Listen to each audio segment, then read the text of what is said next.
Good evening, Littleton. Welcome to the Select Board meeting for December 6, 2021. This evening's meeting is going to start with a walkthrough of our, I guess now retired Ruben Orr Library, the old library space, just to take a look at it and try to determine possible uses for that vacated space. So we will be coming back with a pretty good agenda this evening. But we plan on being back by 6:30. If we do get finished up with our walkthrough before that, we will be starting back up again once we are back in the room. So kind of be on the lookout if there's something that you're looking to participate in during the meeting. So between now, I would say between now and 6:10, you're probably fine, but just be aware that we may be starting back up sometime between 6:10 and 6:30. So at this point, we're just going to go into a recess while we do a walkthrough of the vacated library space.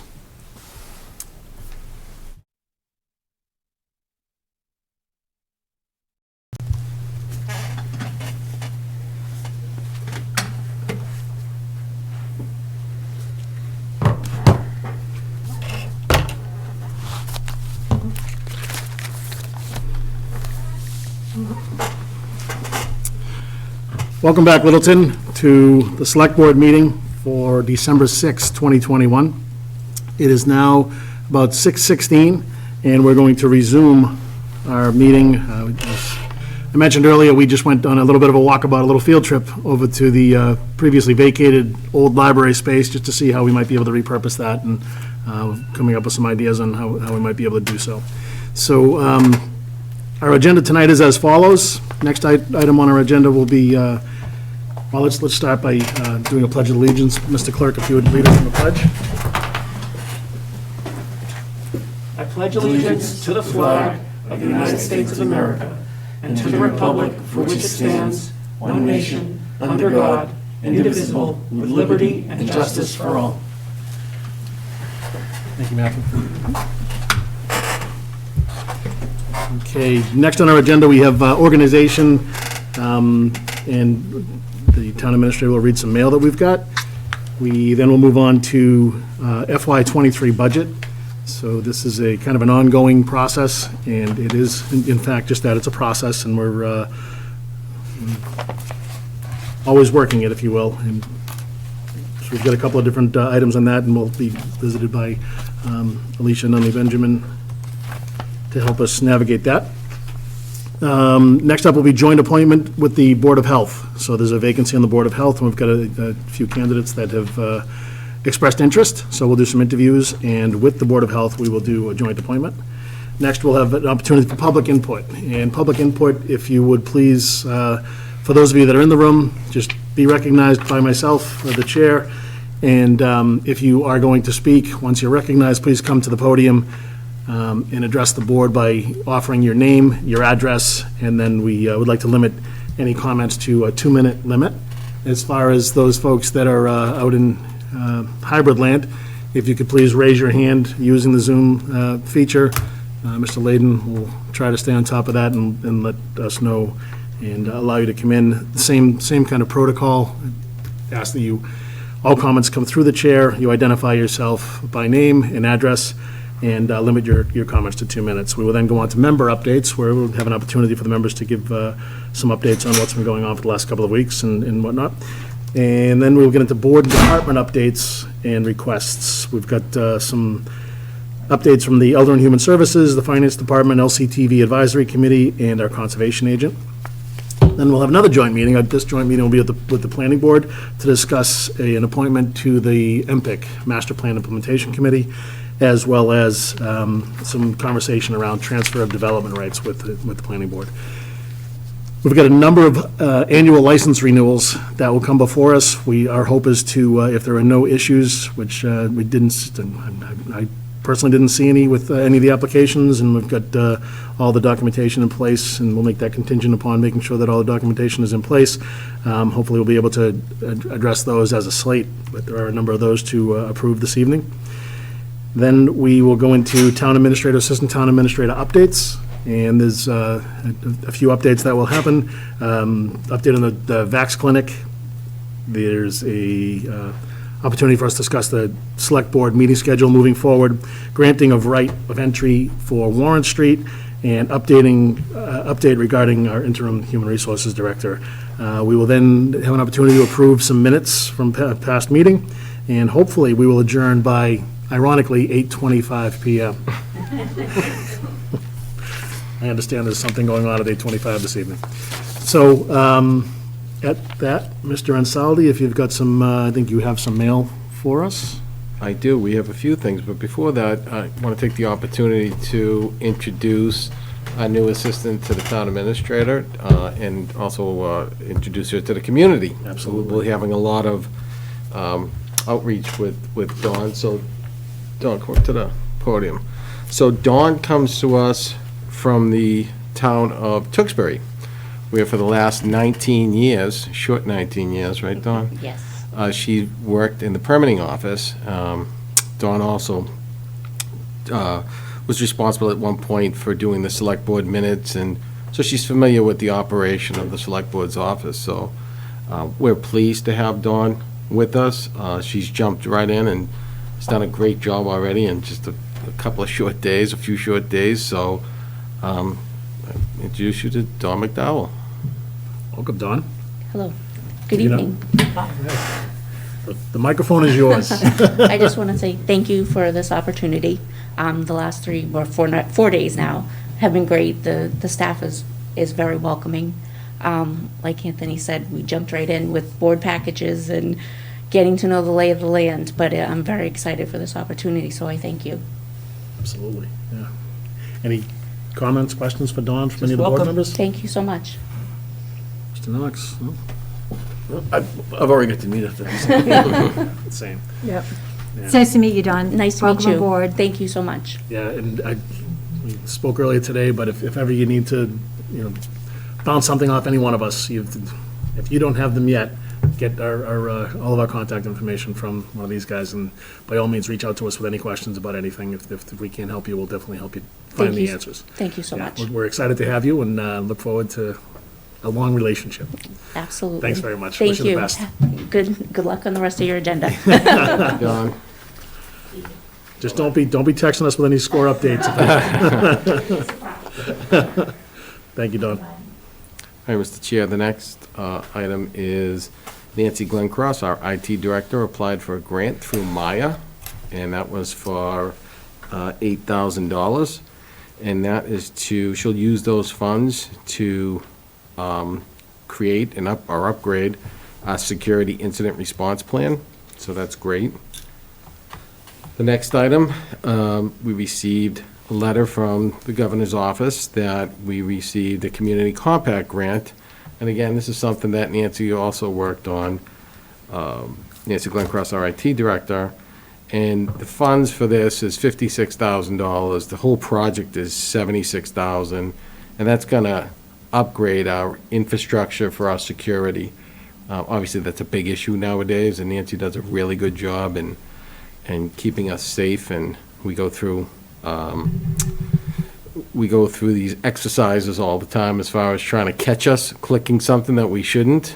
So Nancy's really great with that. So this is something that was much needed, and we actually just would have been part of a capital project. So thanks to the state, they'll be funding a big portion of that project. And the last item is we received the notification through Marin of the American Planning Association's that we've been the 2021 Project of the Year Award, and this has to do with form-based code. So Joe may have some more details on this because did I cover everything pretty much, or?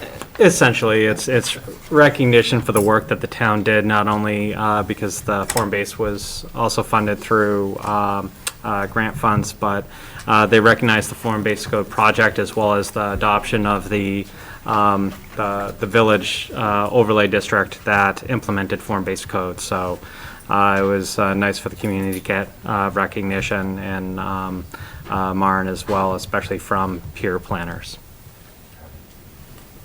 Thanks, Joe. So that is all for the mail, Mr. Chair. Okay,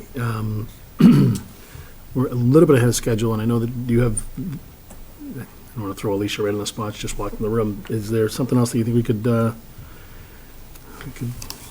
address, or do we want to jump right into, Mr. Glavy asked to be? He's trying to find a spot. He'll join us when he can. Do you want to just do mail?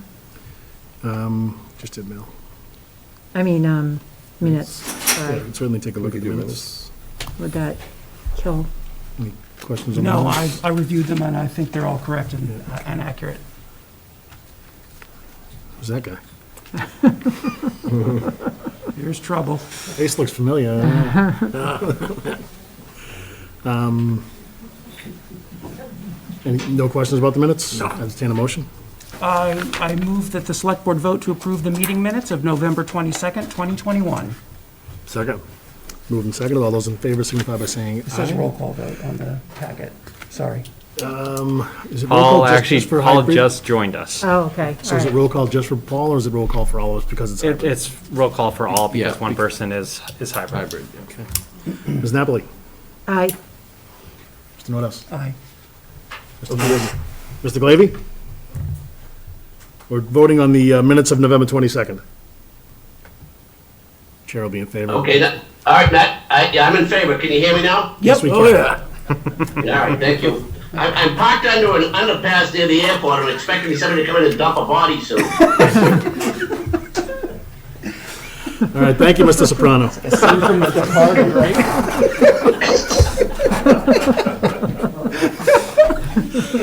All right, the minutes have been approved. Mark Wahlberg, ladies and gentlemen. Anthony, are you prepared to do a COVID-19 vaccination clinic Sure, let me update? just pull this on my slides.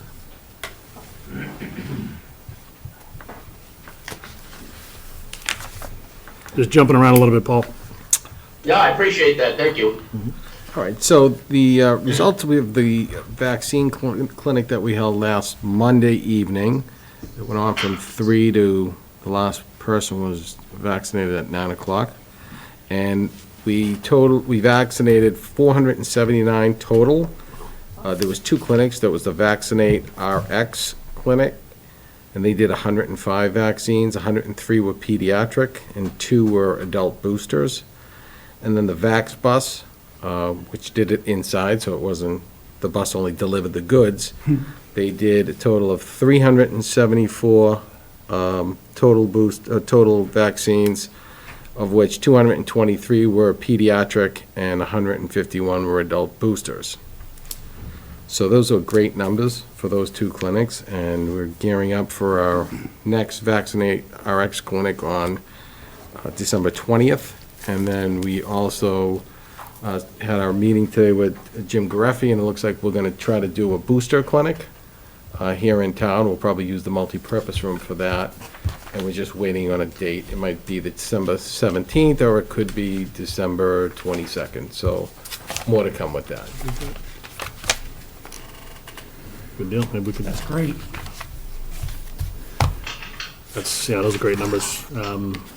Was there, I don't mean to put you on the spot, but was there any significant impact to any of the numbers, like for the schools? I know the schools have to reach a threshold of 80% in order to have the opportunity to apply to DESI to have the Katrina waiver. said, we were talking about that today. It normally takes a couple weeks, and then 2 weeks after the child receives the second dose, but before the numbers get impacted. But we're at 79.2, which is great.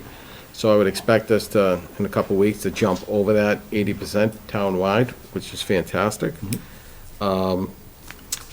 So, more to be seen with that. That's great, that's great. All right, I think we're okay. You guys okay? You ready to get moving? All right. Let's move on to item number 3, if we can now. Shift gears back to get back on track here with the schedule.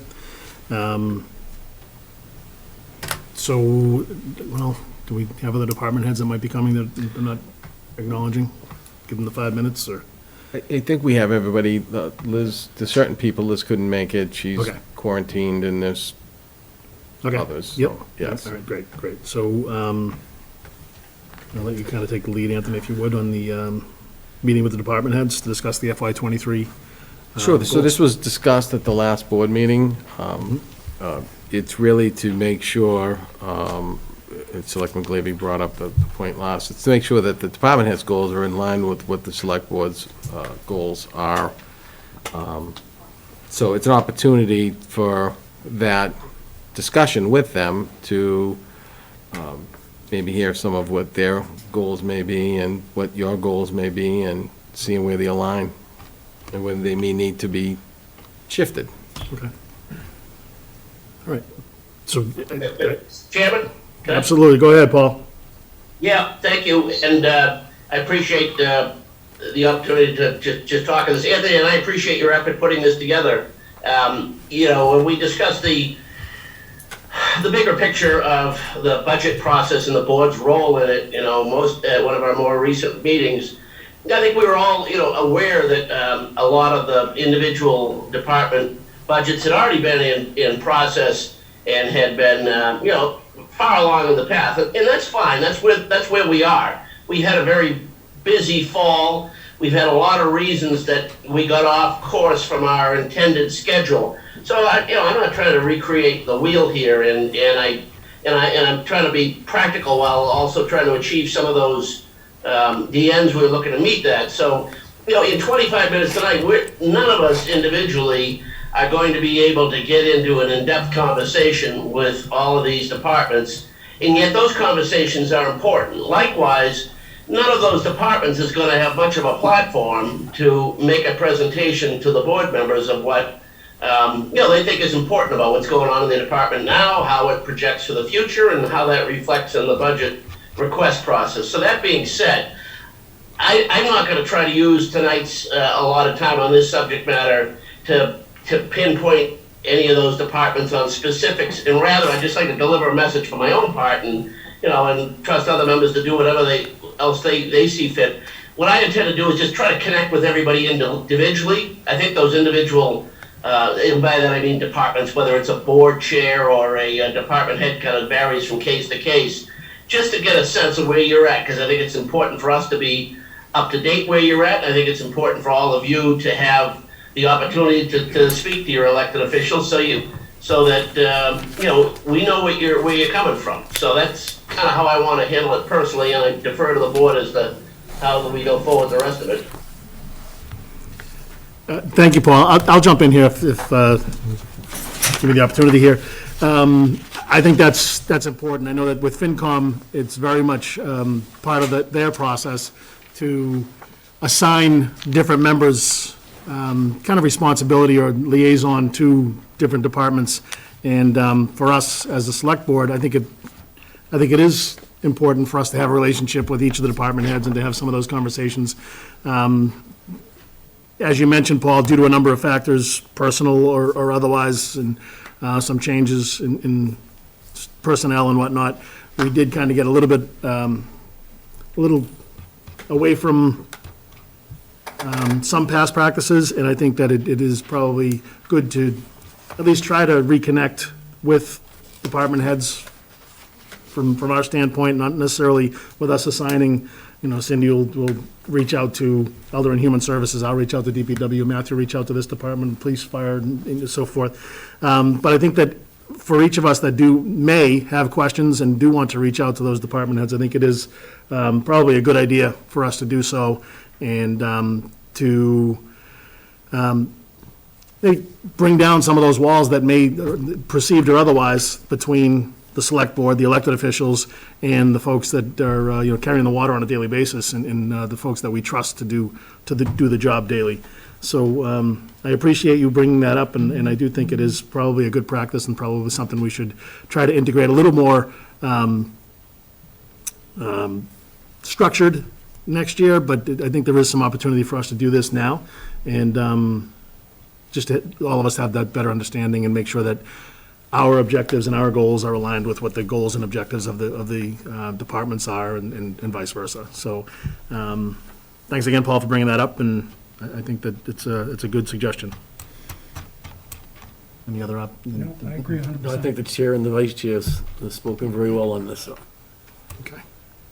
Well, that being said, Do we have a, like, kind of a pecking order, or Alicia, do you want to kind of take the lead, or how do we want to move forward with this, Anthony, as far as allowing folks that may want to come forward and give us, Yeah, if department heads want to just briefly what some of the goals are, that might be helpful. Good evening, Honorable Select Board. Alicia Nunley Benjamin, Finance Director. Some of my goals are more state-oriented. As you know, I'm accounting and auditing, so really we do the back-end reporting. So hitting all state goals is really what I look at. Making sure we hit targets. I'm really interested in hearing your goals for next year and trying to align with your goals. I think that's an excellent thing to do. Also, because finance is integrated with every other department, it's good for us to know, because then we can also reiterate your message back to each department as we're sending out the different forms that they're submission and submitting back to us, and we're looking at, because we also send out their narratives. We look at their narratives, so we want to make sure that what you guys think is important is being reiterated back to them. I want measurable goals, obtainable goals. I think it's very, very important for you guys to understand the measure. So if free cash is certified at this date, you can measure that. If, the schedule is supposed to be submitted by this date, you guys can measure that. So obtainable goals, making sure we're hitting the state goals, savings, any kind of savings, or the way we're structuring capital and how capital is being spent to make sure it's in line with financial policies that your honorable board has come up with. That's extremely important. So I think finance is key, and I think my goals are really going to be based on your goals. Great. Thank you very much. Thank you, Alicia, appreciate it. Sean's already Thoughtful input. hit some of his goals with refinancing debt, so, I don't know, Sean, want to jump, do you have any? No, I've done everything. There you go, perfect. Get over here, I'll give you a gold star. Yeah, no, I mean, I think to Alicia's point, it's really about putting departments in a position to succeed. Now, part of the process we're in now is just going through, collecting the information. And then I think part of, just to kind of build off what Alicia said, part of when we submit for a GFOA budget award is that, we like to incorporate the, we like to incorporate the GFOA, the select board's goals into that, so it helps to build for more of a complete budget presentation. So we're looking forward to that. So thank you. Thanks, Sean. Thanks. Amy? Oh, sure. Amy Green, Conservation Agent. The goals are fairly straightforward and pretty much similar to last year's. Number one was hoping to get the Assistant Conservation Agent on board and going. And then the other big one, the Wetlands Protection Act regulations is pretty well taken care of. So open space is sort of the other big one, both general management and even if there's room somewhere for a committee or something to help with the open space setting priorities, discussing things like how we move ahead with mowing and invasive species management and public education and all those pieces of it. Because the Conservation Commission themselves are pretty tied up in the regulatory side of things, and they try to do what they can with the open space, but if it was a targeted group of people, it would probably help a lot. And those are the main ones. Fairly straightforward, so. Question, yeah, I followed too good. That's interesting. So there are a couple things that about that committee that resonate with me. One is I noticed in Alicia from Park and Recs, one of her goals was more or less exactly the same thing, like identify spaces that, and I assume for her for recreation, but like, are there places where the town could have right of first refusal? And I think in our goals also, I think Joe Knox mentioned, can we set aside some money to find a way to purchase land when it comes available instead of scrambling last minute, as we usually do. And I'm interested also in identifying likely areas that may get donated or come up for sale that are going to make a good addition to our inventory of open space. So I'm also quite interested in finding some cross-board group of people that can effectively do that. And I don't think we've quite identified it yet. Yeah, there's a lot of big, kind of wide-ranging issues that, when I first started here, I was thinking it was the Open Space and Recreation Plan Implementation Committee, but it's not really, because once you get past the plan, the Open Space and Rec pretty much have different, ways to go and spend their time, and then come together with a plan and where we do overlap. But yeah, there's some big wide-ranging issues. Well, we'll talk. Yeah. I think I'm going through every town parcel right now to make sure that they're either kind of listed correctly, if I think they would be great for conservation, if maybe the assessor's office might have them listed a different way than I've been seeing them.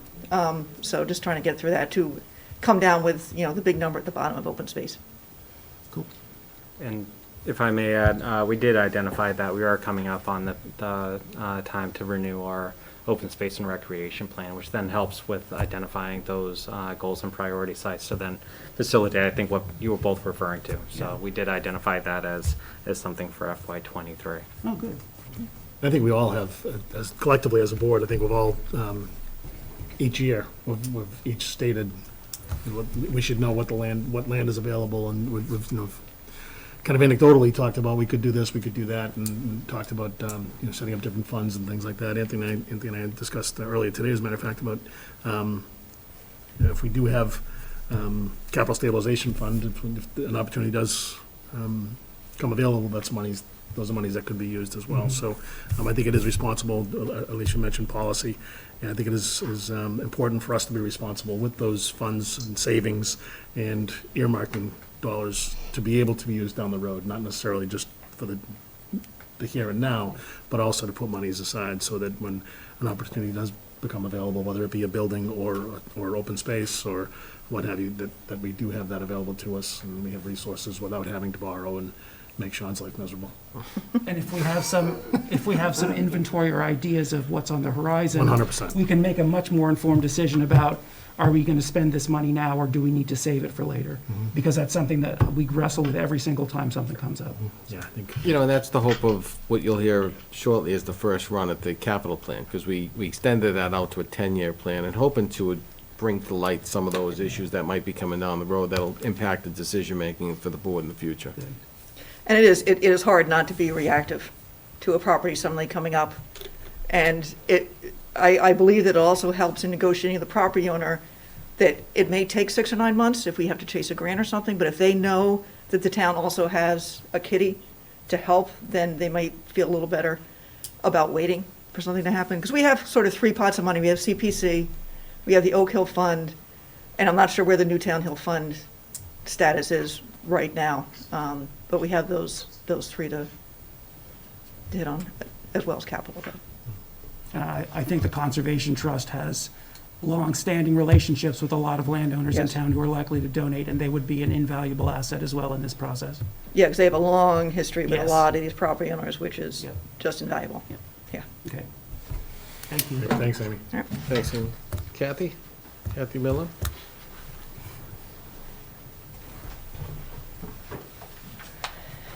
Kathy Miller, Chief Assessor. The main goals that I have in the assessing department is education, because I have 2 staff members, and we're looking to get the assistant assessor designated through the MAAO, and getting Brendan, the field lister, up on some classes.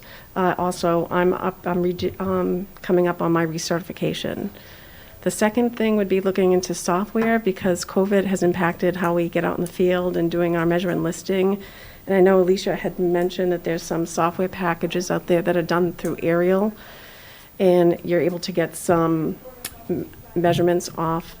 I don't know how it works, do you? But Yeah, so there's a software called Pushpin, and what they do is they fly over, so instead of Kathy having to go in and look at every single property, they'll actually fly over, take pictures, so as people are building up new structures, they can send that report over to her to help her capture new growth. Wow. yeah, so I have somebody coming in that's going to do a presentation. We're just setting up a date. And so those are the 2 main things that I've got coming up for goals. Thank you. Thank you. Thanks, Kathy. Thanks, Kathy. Yeah, great. Any questions for Kathy? I want to see that demo. The pushback? Yeah. Joe, This is the push pin thing. Something just happened on the overpass, Paul? No, I'm just worrying what she's gonna see from the sky in my house. That's all. I'm not sure you can see your house in the sky.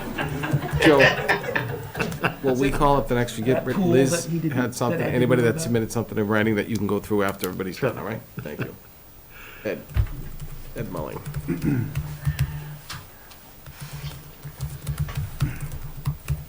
Good evening, Select Board members. I won't take too much of your time because I've done 2 recent updates on what I have planned for the reorg. So we're still working on that, and I think in that you guys know my goal is to modernize the department, to bring us all together and consolidate forces, and hopefully the walk tonight through the old library helped you make an informed decision on space available for our growth.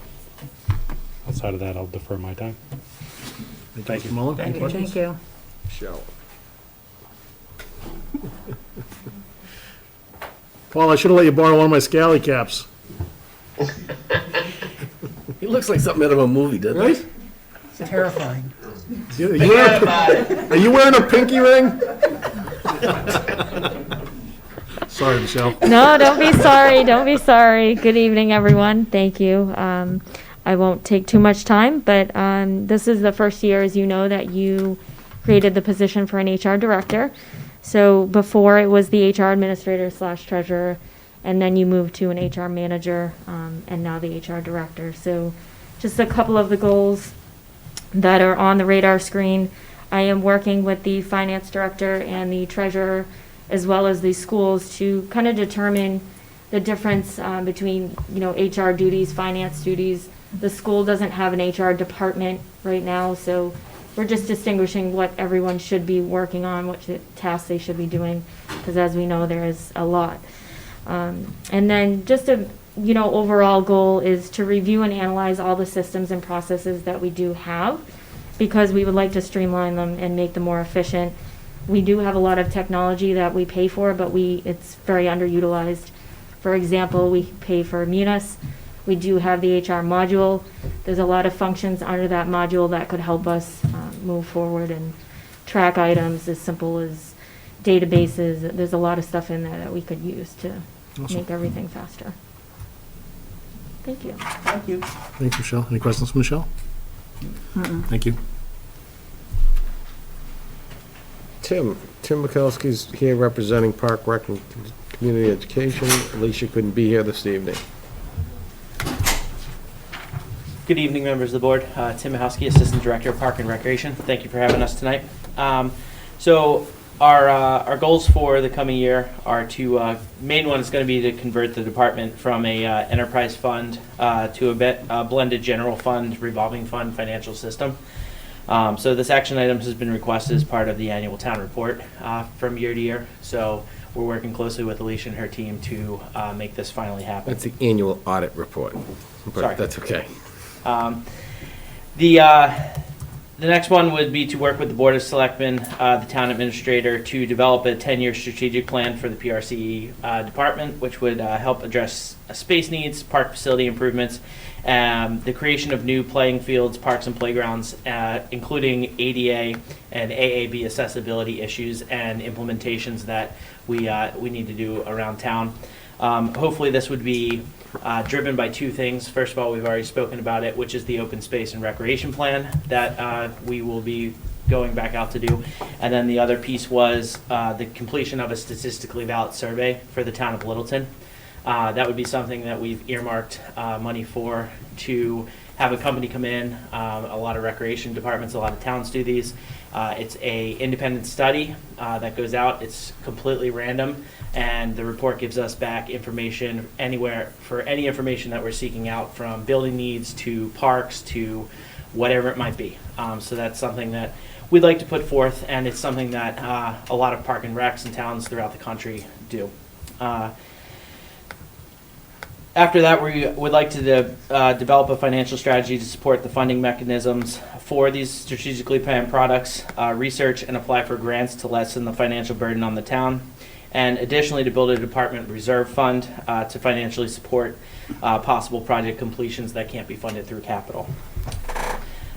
Continue to work with the Littleton Public Schools, LEWD, Highway Parks Department to maintain athletic playing fields, review, update, and address the 2017 field needs study, and proactively plan any field closures to support Littleton youth and youth athletics. And finally, to update the memorandum of understanding between Littleton Public Schools and the Select Board, and reinstating it for implementation in the fiscal year 2023. I got it all. Any questions for Tim? No.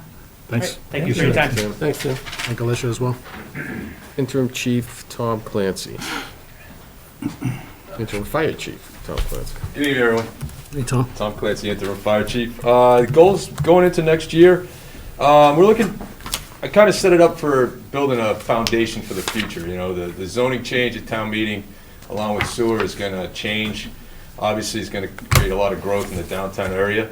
And the department, the current, how you put it, the current organizational structure of the department's not going to be able to handle that kind of thing. So we want to start to look to build a foundation for the future, and that's going to be done through staffing, safety, keeping the employees, looking at reducing risks of cancer, and also job safety, and last, succession planning with start to look at how we promote people and how we set goals. We had a 5-year goal, or goal setting in 2016, and we should do that again. We hired a company that came in and did those two things for us, so they kind of helped us with our overall strategic goals, and then also came in and helped us with a hiring process for our 4 lieutenants, and we're due now to do that, because we have to look to, as the town and the department grow, we have to have the people in place to move up. And you know, also next fiscal year, we'll bring in a new chief. And I think also, and my partner in public safety will probably attest, it's getting harder to attract people into public safety jobs. So that's something the town needs to look at. And that's why I think it's important we start building a future where it's an attractive place to come and work. And that takes work to do that. And that's what I'd like to start with this next budget I present. Thank you. Thanks, Tom. Great, thank you. Thank you. Any questions? No. Thanks, Tom. Police Chief Matthew Penard. Could have made a big assumption there coming forward before he was called on.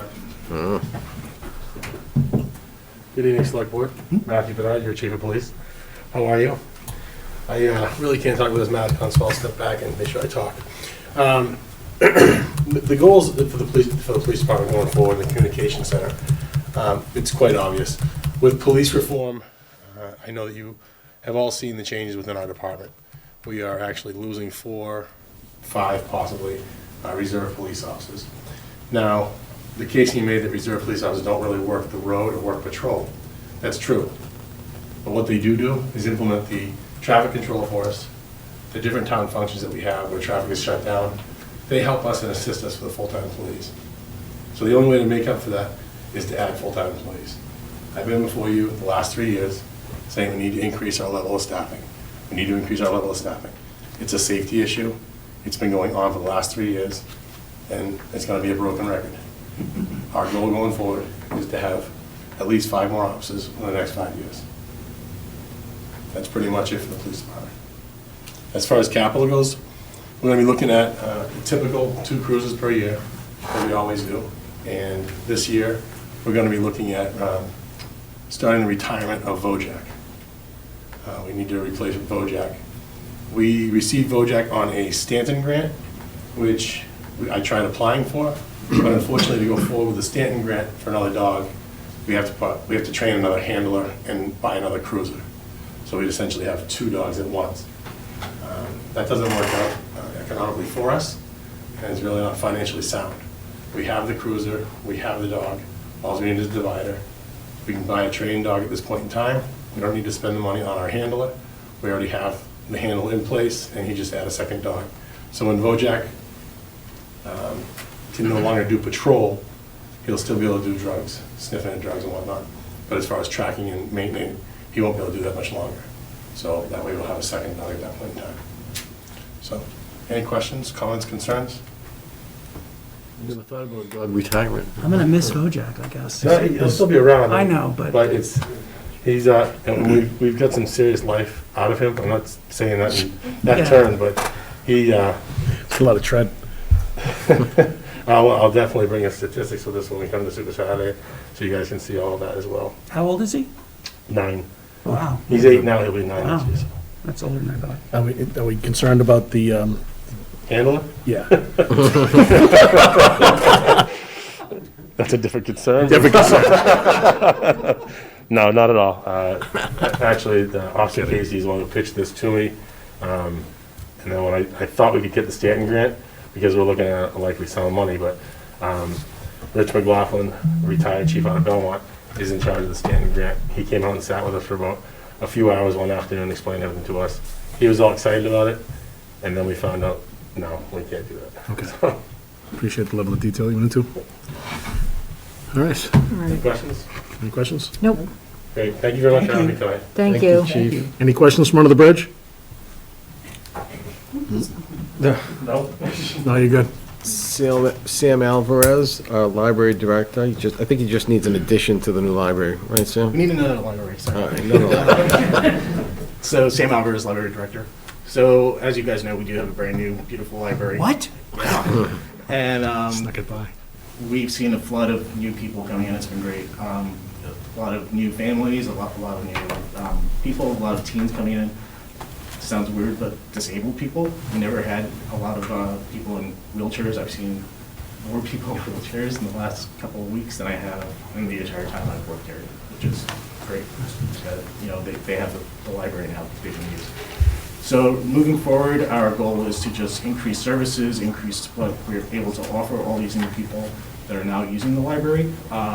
One of our goals is to increase staff hours. We just created a new team librarian position, and we'd like to take the number of hours that position has from 30 to 37 and a half. And we also have a library tech position that we'd like to see an increase in hours from 19 to 30 hours. Moving forward, the goal the last few years has been focus on getting this new building. So now we'd like to refocus some of those, some of the funds that we have, like the trustee funds, state grants, Friends funding to use to reinforce our budget in certain areas so that we can hopefully see an increase in the number of staff hours we can have and really attract a good level of people. Okay. Any questions? No. No. Thanks, Sam. Thank you. Sam? Our DPW director, Chris, I don't know. Chris Dodd, Chris's normal working day is going to be Monday to align with the select board's meeting, and then he'll pick another day during the week depending on what the need is for that week. So Monday is the day to get him for sure, and then other days it will depend on what's going on at Public Works.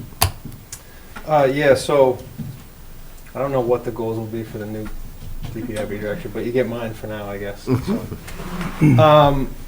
in the last 4 years, we've done approximately 30 miles of road work in this town. I'd like to see that keep moving forward. We just did a new pavement preservation plan this year, the beginning of the year, and that's what we've been working with. So I'd like to see that keep moving forward. We'd like to ideally bring on more staff, but I don't think that, I understand the limitations. So what we've been looking at doing is getting a better technology to make our jobs more efficient, specifically in the Parks Department, figuring out equipment we can buy, rent, lease, whatnot, to make their job more easier so they can get more stuff done. So we're constantly trying to look at different ways to do that. Reconstruction of Foster Street, that's obviously a big one, I know, of the town in general. Chris, will you share with the board I'm sorry to interrupt you, the example with the new technology around lining the fields? Oh, yeah, so we had a demo recently of a GPS-driven robotic line painting machine. It's $10,000 a year, we lease it. It actually includes all the paint, and so yeah, it's a pretty cool system. And what we do is we set it up in the morning. They mow, we'll use the high school for example, we mow the varsity soccer field.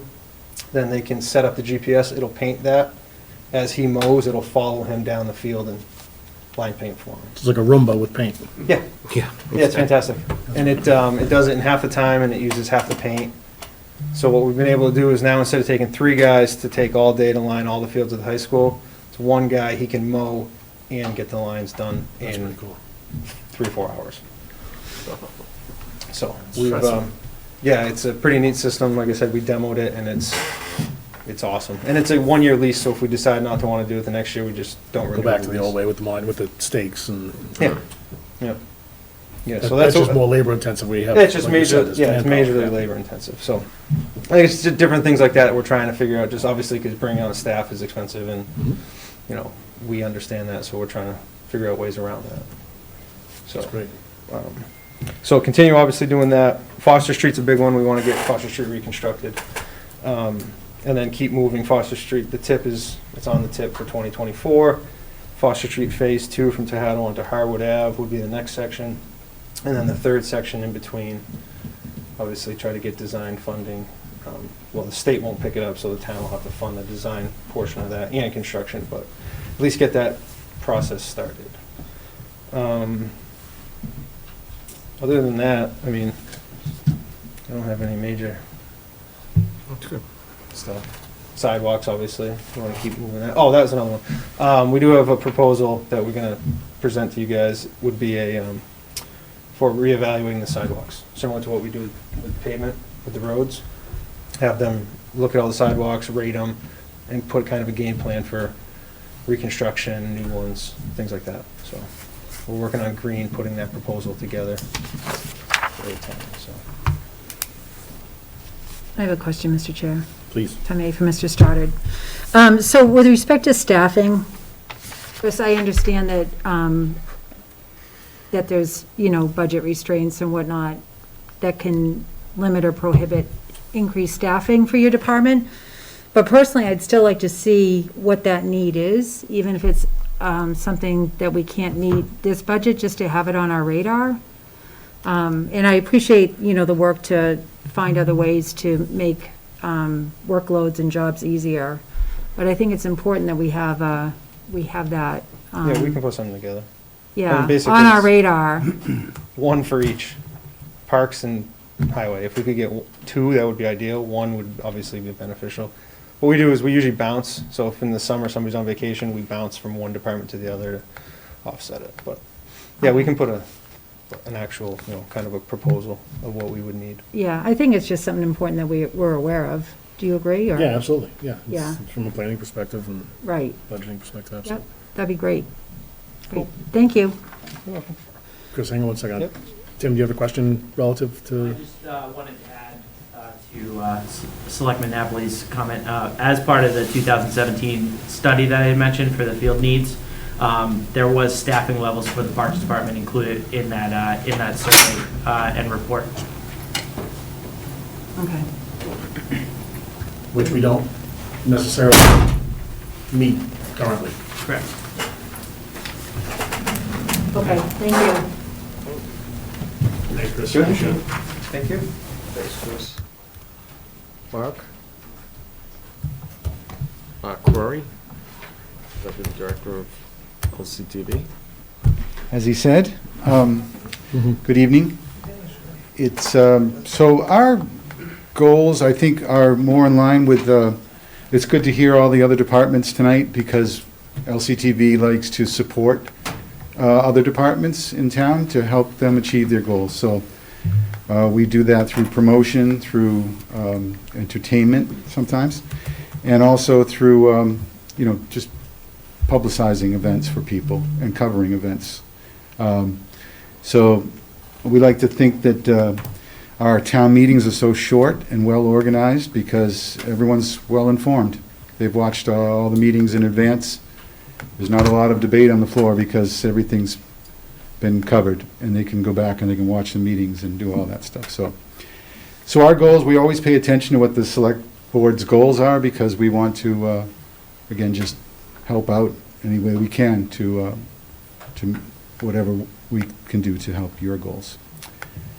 Then, as far as other things, we eventually will have to look at funding. Right now, a few years back, we came before you and just told you that the trend is for people cutting the cable cord.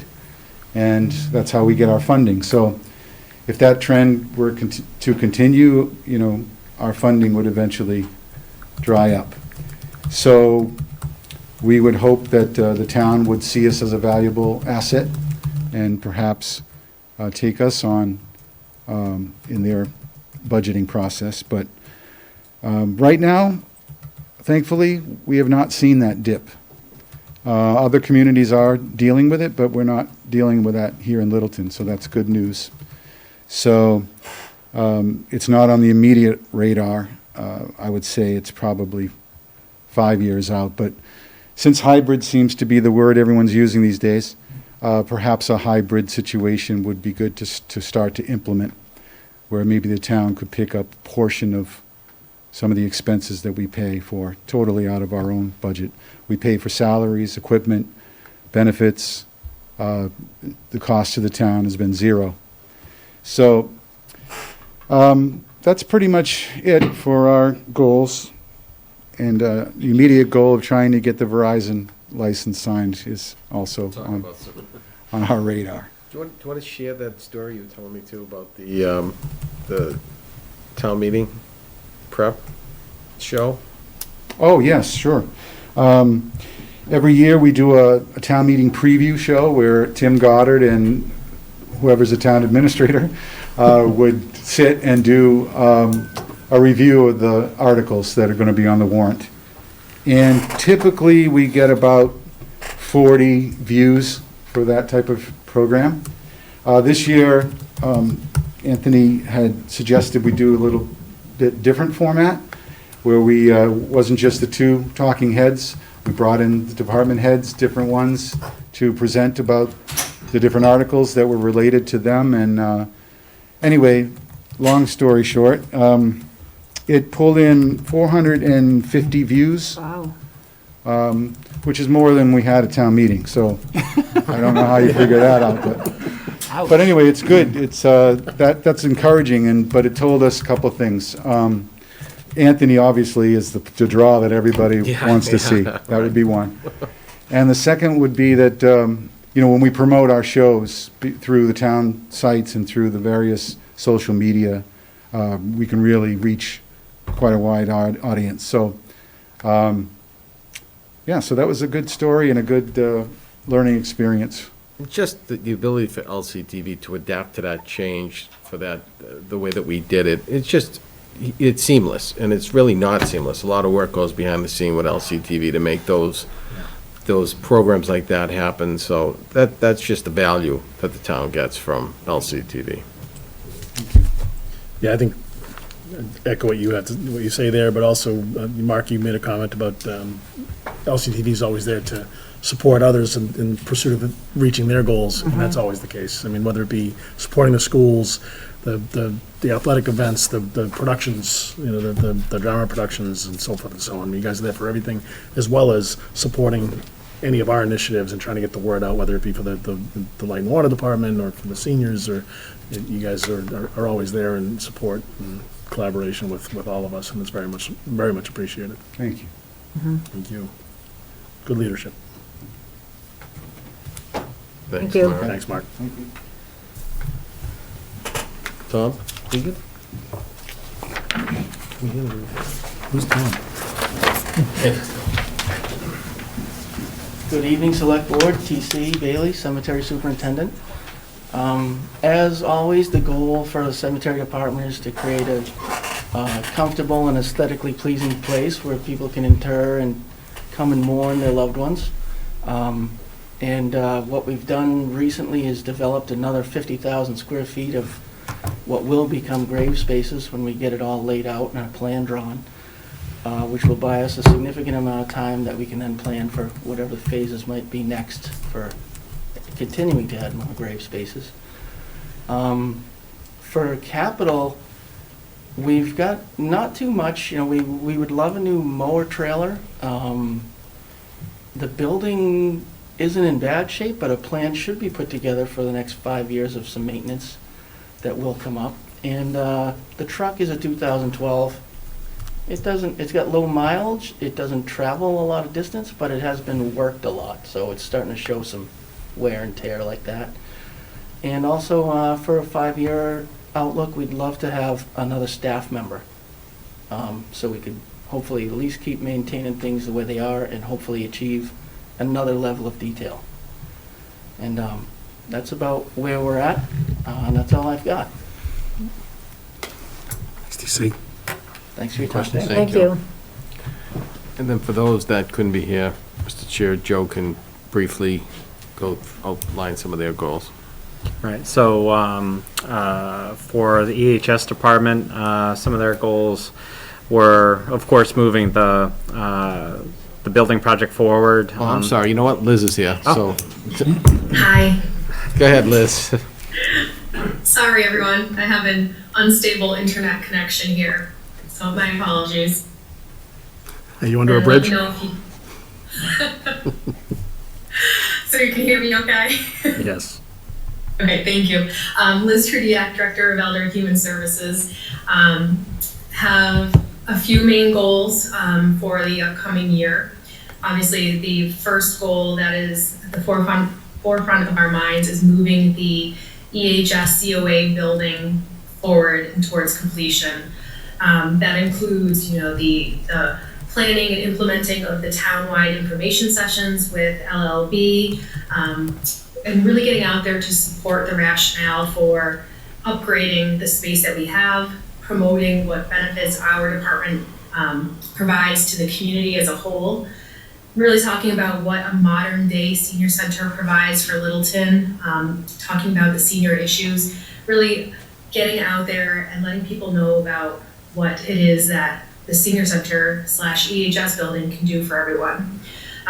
This will all culminate in us hopefully going to the May town meeting and requesting construction funds. So that is our number one goal for the upcoming year. Our second goal, I think Mark touched on this, was our hybrid programming. So within this next coming up year, we're still on this strange landscape of COVID and really trying to bring people back in as safely as possible. So we're trying to rebuild our in-person programming, hold events safely, and to really try to navigate what that means for us. So our goal is to continue offering our core group of virtual and hybrid programs. And even as restrictions ease, if and when in the future they ease, we'd like to continue to offer those programs because it creates this level of accessibility that we didn't have before. So hopefully we're able to pursue some grants that we can use to expand our technological capabilities and offer some more hybrid programs. Our third goal is to rebuild our in-person senior diner congregate meals. The pandemic had a huge impact on our senior diner, and really our numbers just completely plummeted for people coming in to eat meals together. And that's so important for seniors especially. The Executive Office of Elder Affairs often uses the line, isolation kills. And it's so true. We absolutely need to provide opportunities for people to congregate, to socialize, to get together. So our senior diner program has really suffered, and one of my main goals is really trying to revive that program. And then part of doing that will be to really take a look at what the food insecurity needs in Littleton are right now, and trying to provide a level of service that will meet those needs. And part of it is, it might not just be need-based, so the social aspect of it we'll have to explore as well to see if maybe we implement some new programming with our meals, explore cultural meals, look at evening opportunities, and really just explore what bringing back our congregate meal program would look like. Our last goal that I have on my list is, I kind of already touched on this, we're always talking about it, expanding awareness of Elder and Human Services and what it is that we do. Our scope of services is huge. We're not just the senior center. We provide social services to all ages in town. one way that I'd really like to get the word out is to come up with a new marketing strategy to reach people, reach that new target audience, and see if we can help more people. Month after month, every month since I've been here, our numbers for outreach, especially in the under 60 age range, have increased dramatically. Amy DeMichael, our outreach worker, is working nonstop, sometimes into the evenings. The outreach services overflow onto our assistant director, Nicole, and it is an absolute lot of work, to put it lightly. The cases that we're seeing post-pandemic or mid-pandemic, wherever we are 100% more complex, more layered. The amount of agencies and resources that we have to pull in to solve some of the complex concerns, it's just taking up so much time. So ultimately what I would like is another outreach worker full-time to assist Amy and our department, because we are currently staffed as if we're just a senior center, but we are a senior center plus social services for the town, and it's becoming too much for one person, especially in the times we're living in right now. I think Amy's outreach numbers for last month were well over 100 contacts for just under 60 folks in town. So it's a huge need, it's a growing need, and we're doing everything we can to meet it. And any questions, comments, or Thank you, Liz. anything else? No. No. Thank you. Thank you, Liz. Thank you. Thanks. Thanks, Liz. Anybody else remote, or No, I don't think anybody else is remote. Anything else? The only other one was that it was in your packet. We did include from the IT department their goals for the upcoming year that include document management, which is in progress, additional security, website implementation of a replacement for Code Red, and that's about it. Okay. Anything in particular, TA's office? TA's office supports the select board's goals and makes sure that we help every department head reach their goals. Okay, great. Any other questions from the board? No. Relative to this subject matter? All right. And then we can move on. Thank you very much. Thank you, Paul.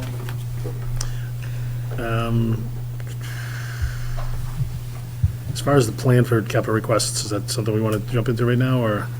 Many of the department heads kind of touched on it, but. Well, she could do it quickly. This is just really, this was the initial request that the departments put in. It hasn't been vetted yet. The number that you'll see for this coming year is somewhere in excess of $15 million. Obviously, we have to work through that. There's different funding sources. So Alicia put together a PowerPoint presentation that she can, briefly just run through, and then the board can kind of see what those plans, with those projects that were out there, and then we'll have a more refined plan for you at a future meeting. Again, this is an overview and kind of a first blush, right? Right. Thanks, Alicia. Alicia Nunley Benjamin, Finance Director. Good evening, Honorable Select Board. So the first slide is just the financial policy showing, the fund balance, undesignated fund balance at 5%. Capital expenses are at least $5,000. And that capital projects, you can appropriate up to 2.5% of the operating budget. We estimate the budget at about $57,505,604, which equates to about $1,437,640 for capital. I'm just jumping ahead to give you guys a very fast overview.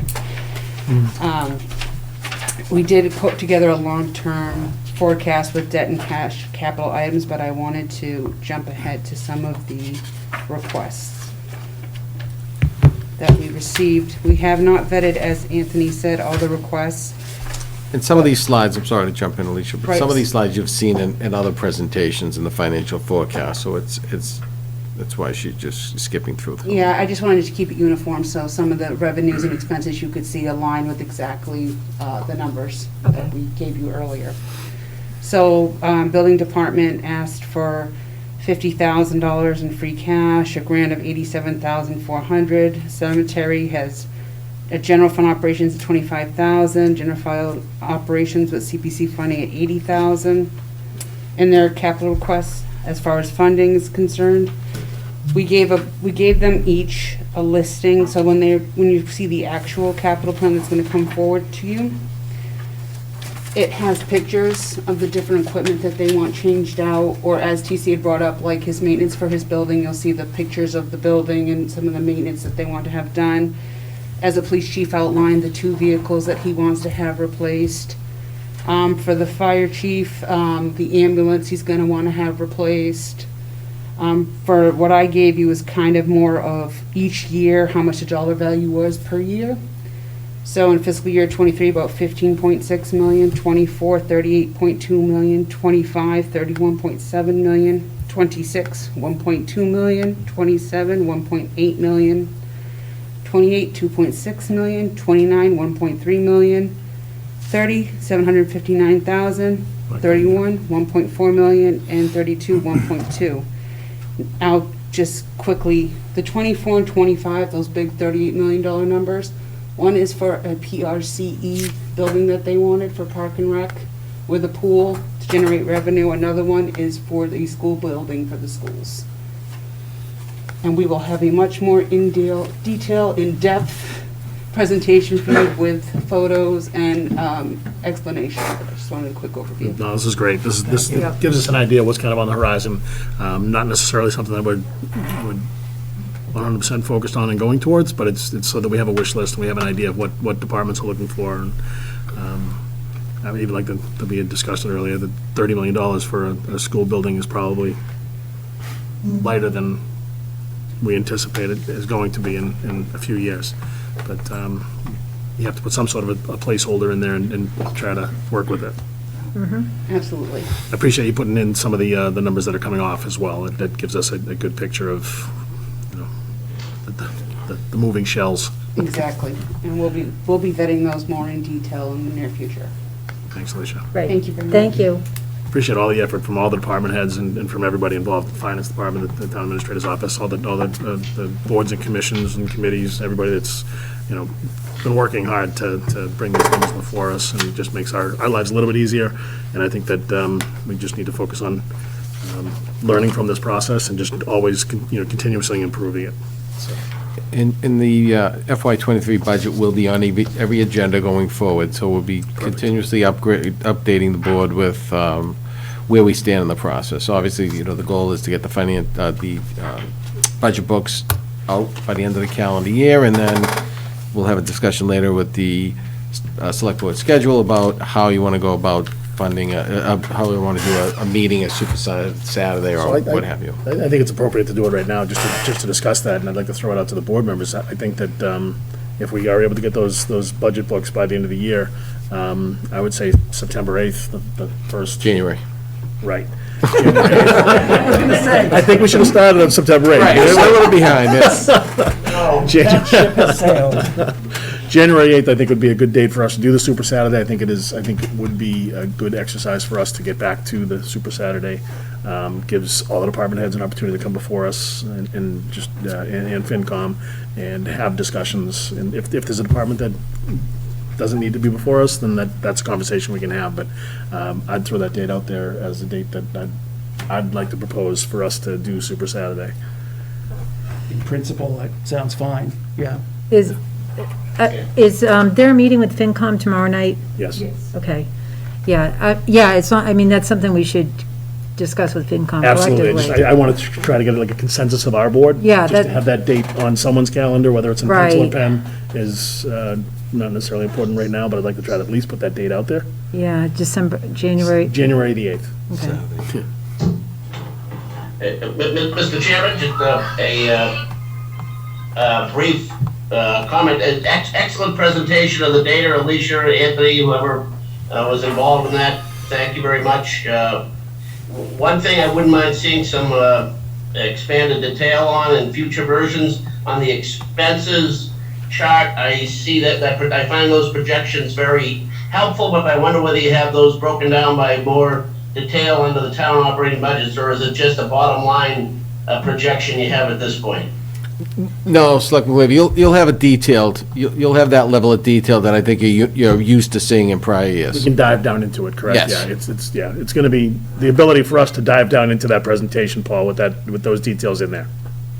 Great. That being said, this is as good a presentation I've seen incorporating the capital as we've had. Thank you, Paul. Are you good with January 8th if the FinCom can do that date? Offhand, I'm not, yeah, probably fine. Yeah. Will you be under a bridge?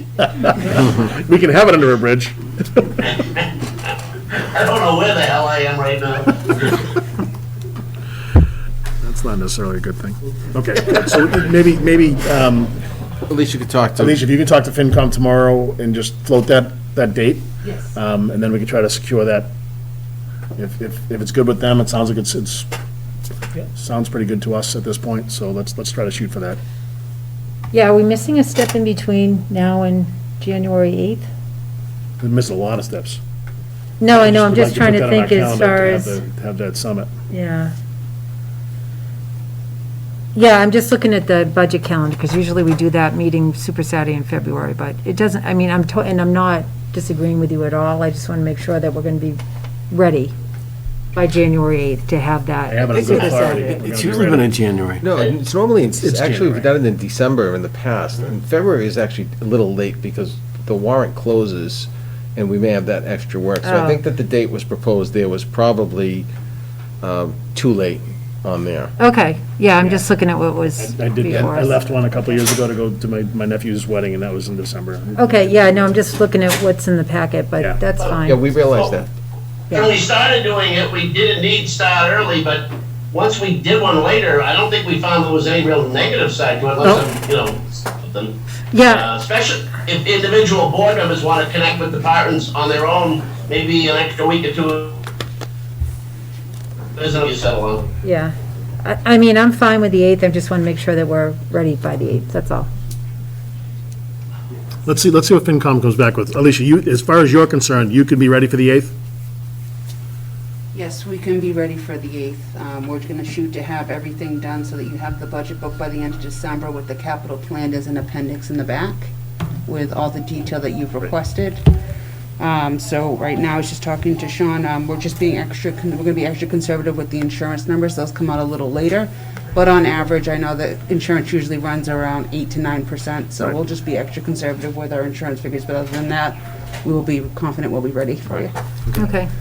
Yeah, so let's put that out there as Okay. in pencil and see what FinCom says, and if we need to slide it a week or so, we have that available to us. Yeah, and I'll be I'd at the rather do bo- it as soon as possible, if possible. Yeah, and I'll be at their meeting tomorrow, so I can update the board Thank on you. Friday with what FinCom says. Okay, Thanks, Anthony. Thank you. great, thank you. Alicia. All right, good deal. So for those folks that are here for the joint appointment with the Board of Health, we have, let's see, from the Board of Health, I saw Mr. Baker come in at one point. There he is. Do we have others virtually, Joe? By Zoom, yes. We have Dan Kane and Mike Zeldin attending by Zoom. So I've got 3 members available. Yep. All right, Kevin, thanks for being here. Thank you, department heads. Thank you all. Thank you. Thank you all, appreciate all the effort. Thanks, Kevin. You're the chair right now, right? Yes. So as long as you guys are open, we're open. So as long as you guys are open, we can move forward with the joint appointment. Call your meeting to order. Just call your Open meeting to order. Call your meeting to order and open the Board of Health meeting with your. No, you can, actually, why don't we, Good evening, this is the 7 PM joint meeting with the Board of Selectmen. I'd like to open the Board of Health meeting for today. Thank you, Mr. Baker. All right.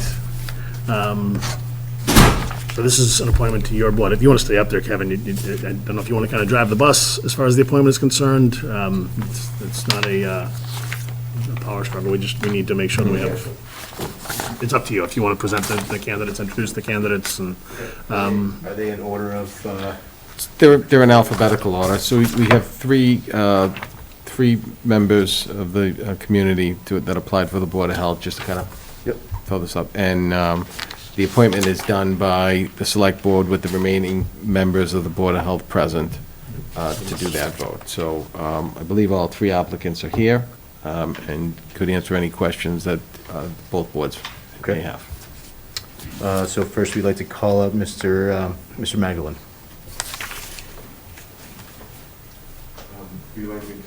If you could please come to the microphone, that'd be great, yeah, just, Name and address.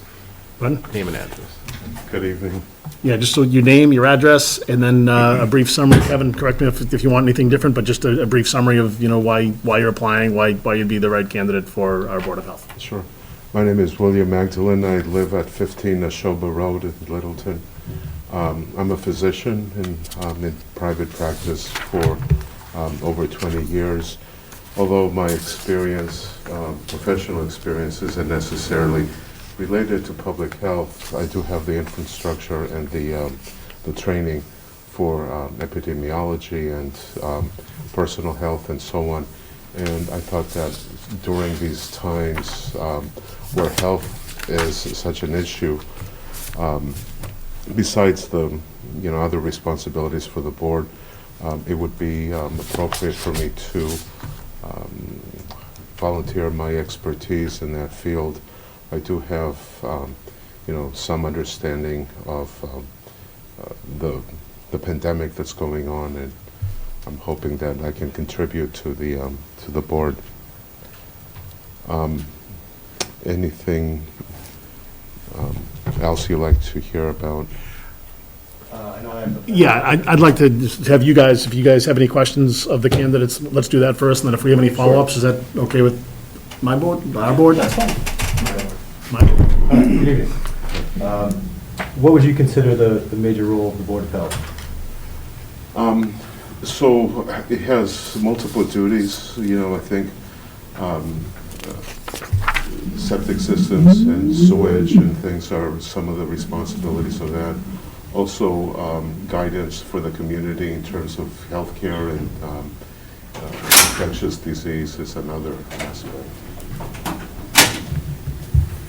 I'd like to ask if any of the other board members virtually have any questions. Mr. Zeldin's raising his hand. Joe can allow. Yeah. Go ahead, Mike. Sorry. Go ahead, Mike. Yes, I have a question for the applicant. The Littleton Board of Health recently put in place a town-wide requirement for masking when indoors in public places and establishments.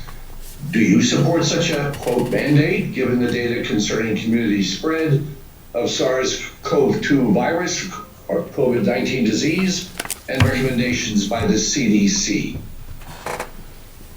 The recommendations are complex in that one of the difficulties, especially for the citizens of Littleton, is to sort of understand what value a mask would have. And I think that can be divided into two trains of thought. One is the general public health and how to reduce infection in the community, and then also the personal health of each individual. Those are two separate systems that are in place. The public health is more of a public policy. It's a political decision depending on what resources there are, and I think critical development of business that type of thing could affect. So there are many considerations regarding that. In terms of personal health, that's a little bit different. That depends on how old you are, what kind of morbidities you have, and all these things that require you to make a personal decision on whether you want to wear a mask full-time or part-time or never. So I think there has been a debate in the community, and individual rights and everything has come into a complex situation, trying to handle the pandemic. So I think for us and for the Department of Health, it's more of a public policy, and that is how to reduce infections. There is, a bump in the infection rate in the area here. So that's a special consideration. How do we reduce that? Although the number of deaths haven't really increased recently, the hospitalizations have.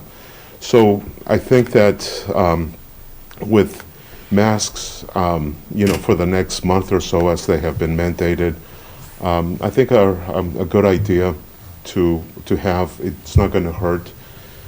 You're always going to have a little bit of a friction for some people who don't want to wear masks, but I think as long as we have a majority of people wearing masks, that will add a benefit to our community. Thank you. Dan, did you have a question? That'd be great, thank you. Thank you so much for all of our candidates tonight for being willing to step forward and help serve our community. I appreciate it for all of you. It's a big ask in the middle of a particularly public health emergency. I have two quick questions. One, as I look at your CV, you've got quite the experience. I have two kind of questions. One, can you tell us a little bit about your level of community involvement? How active are you in the community? What kind of your community ties are? And the other piece, I'd love to hear more about your clinical practice, your residency training, those pieces of kind of how you got to where you are today as far as a clinician. Sure. My community involvement is right now more of a grassroots, talking to residents of Littleton and having different discussions on different topics that are important for Littleton. When I came across this position, I wasn't quite sure if I would be a good fit or not. However, my concern about the community and my area, I thought it would be a reasonable fit, and this would be my gateway into going into public service and involvement. In regards to my training and residency, I have a number of areas of interest that I have completed. One is surgical, general surgery. I think that was important in terms of my training and learning about aseptic technique and being able to perform surgeries where people don't get infected. So that was an important aspect that's applicable to this position. I have internal medicine from Yale, and of course that relates to important things such as ARDS, pulmonary congestion, and all those things associated with COVID infections, and understanding of it, taking care of patients in the ICU. Also have pathology training at New York Medical College for a year with that, microscopic examination of different disease. And that just adds to my knowledge base of medicine. In terms of clinical practice, private clinical practice now, I do run a private clinic. It's in Wellesley, and it's a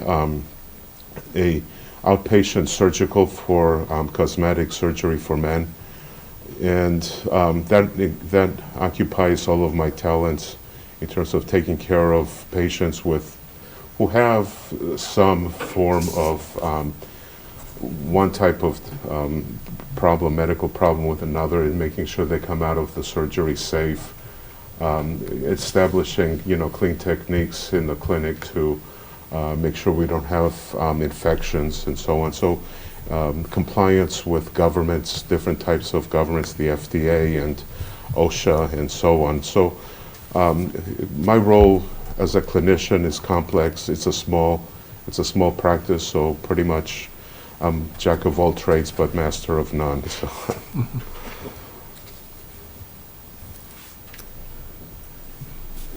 Satisfied? Thank you. Just have one two-part question. If you're appointed to the Board of Health by the Board of Health and Select Board, do you intend to run for a seat in May?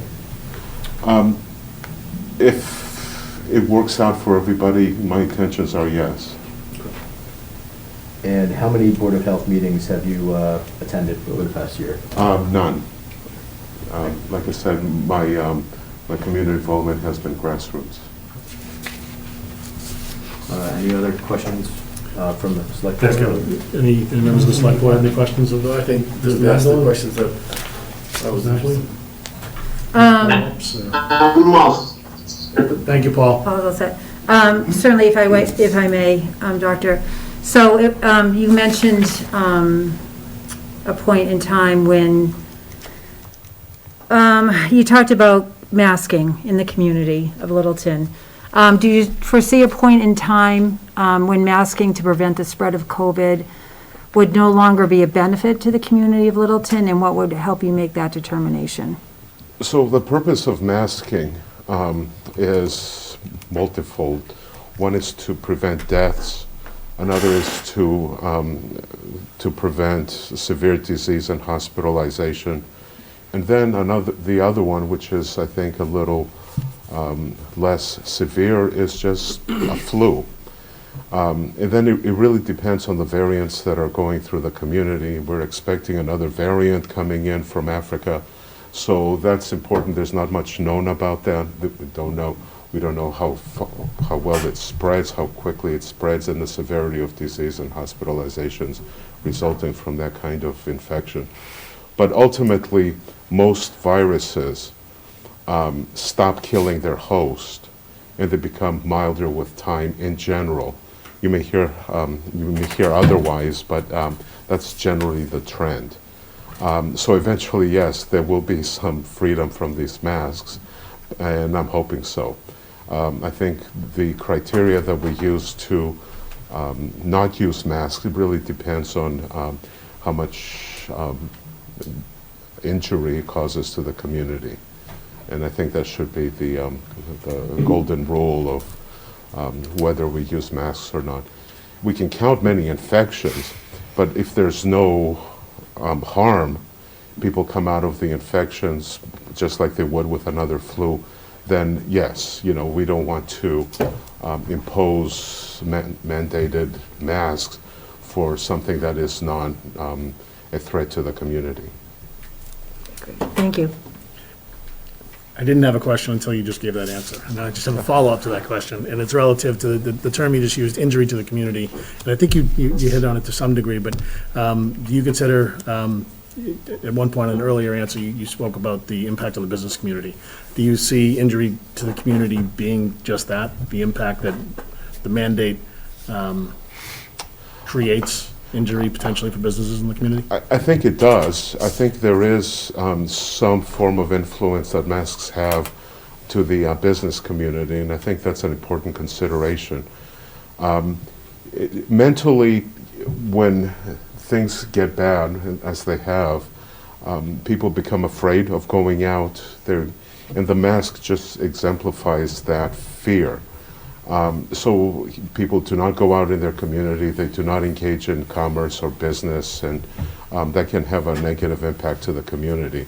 So it is important to take that strongly into consideration. And and it's not just one uniform type of business, there are multiple types of businesses. There's restaurants, there's hardware stores, there's things where, beauty salons and all of those that require different considerations for mask use. So they're tough choices to be made. I don't think they're easy, but I think what's really important is to have the members of the board consider everything and then weigh those out and then make a logical decision regarding that. Thank you.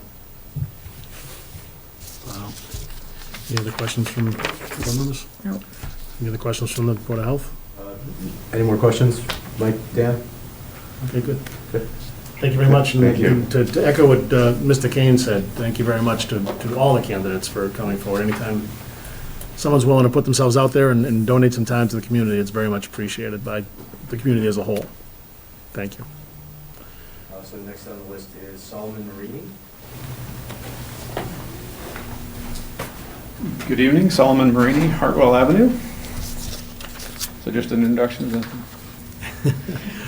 So I've been a resident in Littleton since 2003. I think that this has been certainly an interesting time for the Board of Health, and when I saw the vacancy, thought that it was an appropriate place to consider volunteering and helping out. My background is primarily in engineering and product development, but taking an R&D approach to a lot of things, so comfortable reading research and along those lines. I think there's also an interesting challenge for the Board of Health as they're transitioning from the Neshoba boards to the internal resources, so that'll be a challenge for the board there. But I would be happy to provide my expertise and experience to help guide the board. What do you consider the major role of the Littleton Board of Health? I think generally promoting the health in the community. It covers a wide array, as was mentioned, from looking at the health in the establishments around the community, the septic systems, as well as public health. Any questions from Mike or Dan? Yes. The same question I put to the previous applicant. The Littleton Board of Health recently put in place a town-wide requirement for masking when indoors in public places and establishments. Do you support such a, quote, mandate given the data concerning community spread of SARS-CoV-2 virus in its various forms and the disease COVID-19 as recommended by the CDC? In short, as it was done, yes, I was in favor and supported it. I think as time goes on and we see how communities around the area and other communities are experiencing both masked and unmasked, that we can evaluate the effectiveness and the usefulness, as well as others have said, the detriment to other parts of the community. But at the moment, seeing cases and other things rising, it seems appropriate for the time.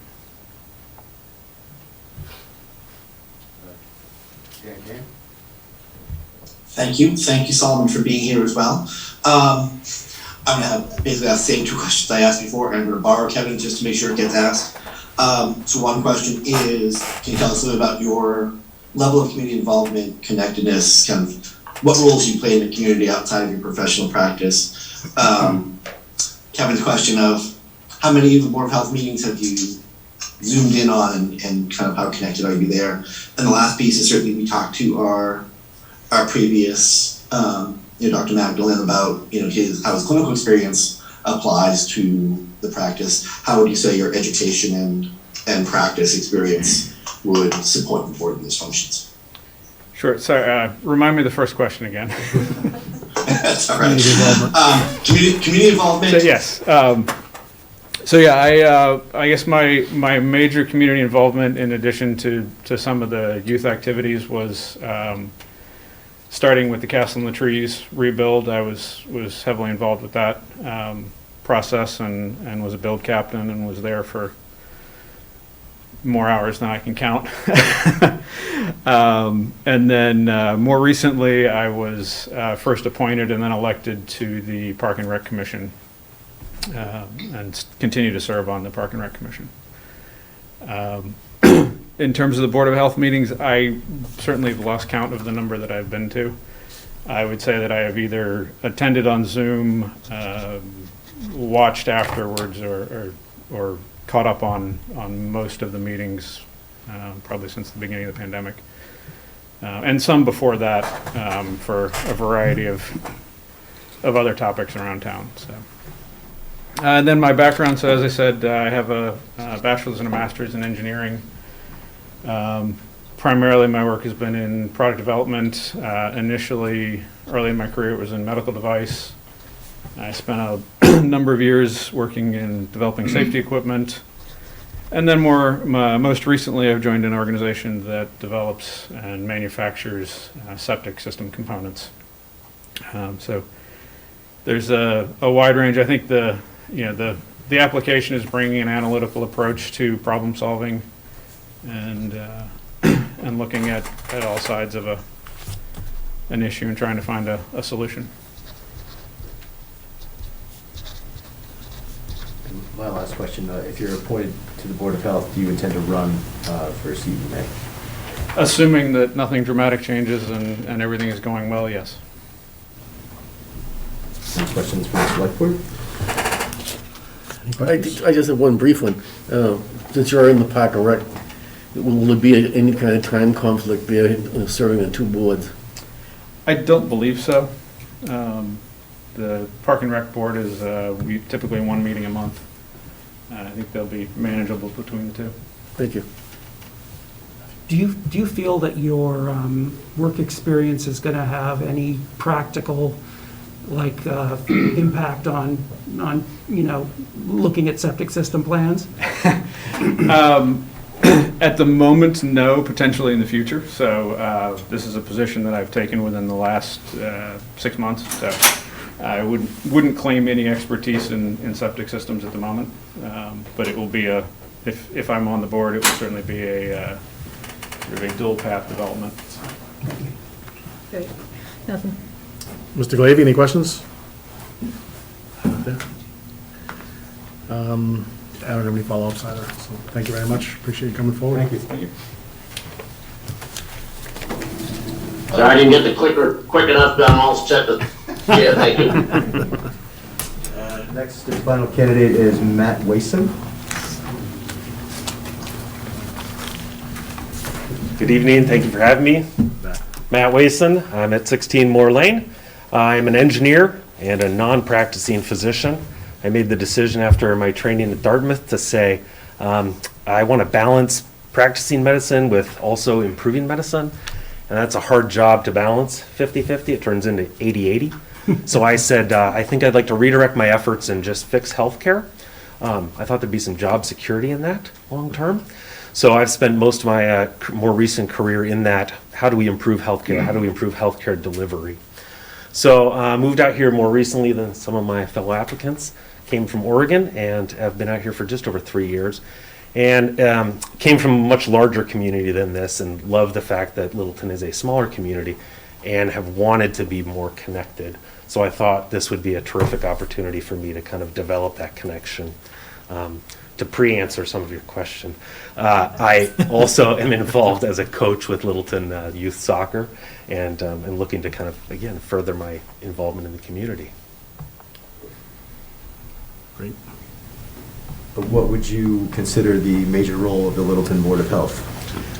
Board of Health, two main components, I think. Number one, it's about how can we kind of guide our community when there are health concerns and raises that come up. How can we interpret policy regulation and move our community forward? And then the flip side, how can we then work with more individuals and smaller groups that might come to us with a concern or they need the guidance in figuring out what steps to take with their project. Mike, do you have any questions? Kevin, shall I go ahead? Yeah, please. Yeah. This is the same question. The Littleton Board of Health recently put in place a town-wide requirement for masking when indoors in public places and establishments. Do you support such a mandate given the data concerning community spread of the SARS-CoV-2 virus and the disease COVID-19 as recommended by the CDC? And any additional comments you can make as a knowledgeable, I'll put the word, knowledgeable physician about the nature of this disease that informs your view. Yes, I do support that mandate. I don't think there's a scenario in the world where we get to have all of the information before we have to make a decision. And this is exactly one of those cases. It's science, it's ever changing, it's ever moving, and you're always in a position where you have to kind of make a decision based upon limited information. It just happens to be the microscope is really on us, and so everything we do has a lot of attention paid to it. We don't know exactly what the absolute perfect solution is to stop the spread and improve the treatment and reduce fatalities from this disease. We have to go with what we have the best information of. CDC recommends that, hey, you know, mask wearing probably reduces transmission. And that's a great thing because if it can keep our more elderly patients and patients in situations with complications, and our healthcare workers, if we can help keep those people safe, reduce fatalities, that has to be the focus for the betterment of the community. Balance that with the effects that it's going to have, you betcha. There are other cultures in the world that are accustomed to wearing masks a lot more often, and I don't know what the path's going to be. Is this going to become an endemic situation where we're just getting our COVID shot every fall like the flu? Perhaps. We don't know where that's going to go. Maybe it just becomes something where everybody always wears the mask to the ball game or the theater. I think time will tell, and we'll have to see where that road takes us. Dan, any questions? So you already kind of touched on a little bit my community involvement question. Welcome to Littleton. Thank you for being a new member of our Littleton family and being willing to step up. I have two questions. One, you mentioned being a non-practicing physician. Looking at your CV, I'm not sure anyone has seen your CV from the packet from today. I didn't see a mention of an internship, residency, or medical license. So when you say non-practicing, did you do an internship or a residency? No, sir. That's when I made my decision. Okay. I have multiple friends who've also made similar decisions, but just asking the question of, so I understand. The other piece is your CV looks like it ends in 2018. Can you share what you've been doing since then? Yeah, I was moved out here kind of unexpectedly because my wife got a new position, so we bought from the Northwest to New England again.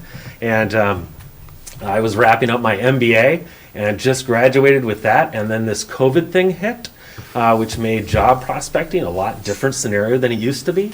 And so I've been trying to decide. I've had the fortunate opportunity in my life to say, well, what should I take as my next step? Let's explore some other options. So I'd love to get back into healthcare process improvement potentially, but a lot of those jobs are just right downtown, and I'm not necessarily wild about that because I've always been one to look for roles where I more stay in one place. I'm not a consultant type. I want to kind of build those relationships with the institution where I work. And so I've been taking the luxury, thank you, building a hockey rink and things like that. Spend my time different ways. Hey, thank you for sharing. Finally, if you were appointed to the Board of Health, would you run for the seat in May? At this point, I believe I would. Can I ask one more other question? If you ask nicely. Chuck, is that, and Kevin, is that all right? Go ahead, Mike. Yeah. What are your major and, trusted sources, other than your own physician, for information about healthcare and disease? I go to the CDC and the WHO. I mean, those are the places I want to read my articles first and foremost.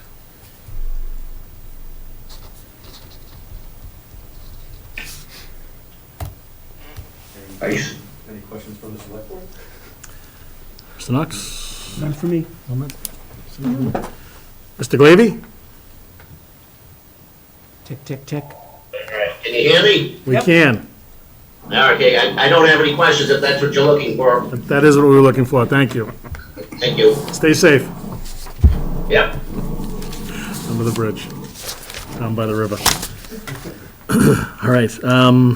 I too don't have any questions, Mr. Wayson. All right. Thank you very much. Thank you very much. Again, to all of you, thank you very much for coming forward and putting yourself out there and your willingness to volunteer for us as a community. At this point, I don't know if you guys want to do any deliberation, any conversation. Mike and Dan, would you like to do any deliberation, conversation? Any comments? There's a few different ways we can proceed if this doesn't look like. Yeah, I don't think there are any comments here. Okay. I don't know if anybody wants to entertain a motion or give comments? Summary comments? I can have a summary. I hate to express a preference because in this time, I think anyone who's willing to spend time and their sort of, karma on serving on a municipal board is an angel in my eyes. And if, alas, you can't take 3 more, right? So, but everyone will be a winner. I think maybe all 3 of you should run for a board seat or on another board come spring. But I think Mr. Marini has clearly demonstrated involvement and knowledge, and he has just completely been engaged in the process here, which is invaluable. And I think Mr. Wayson is unquestionably qualified and has the time. So I would be pleased with either one of them.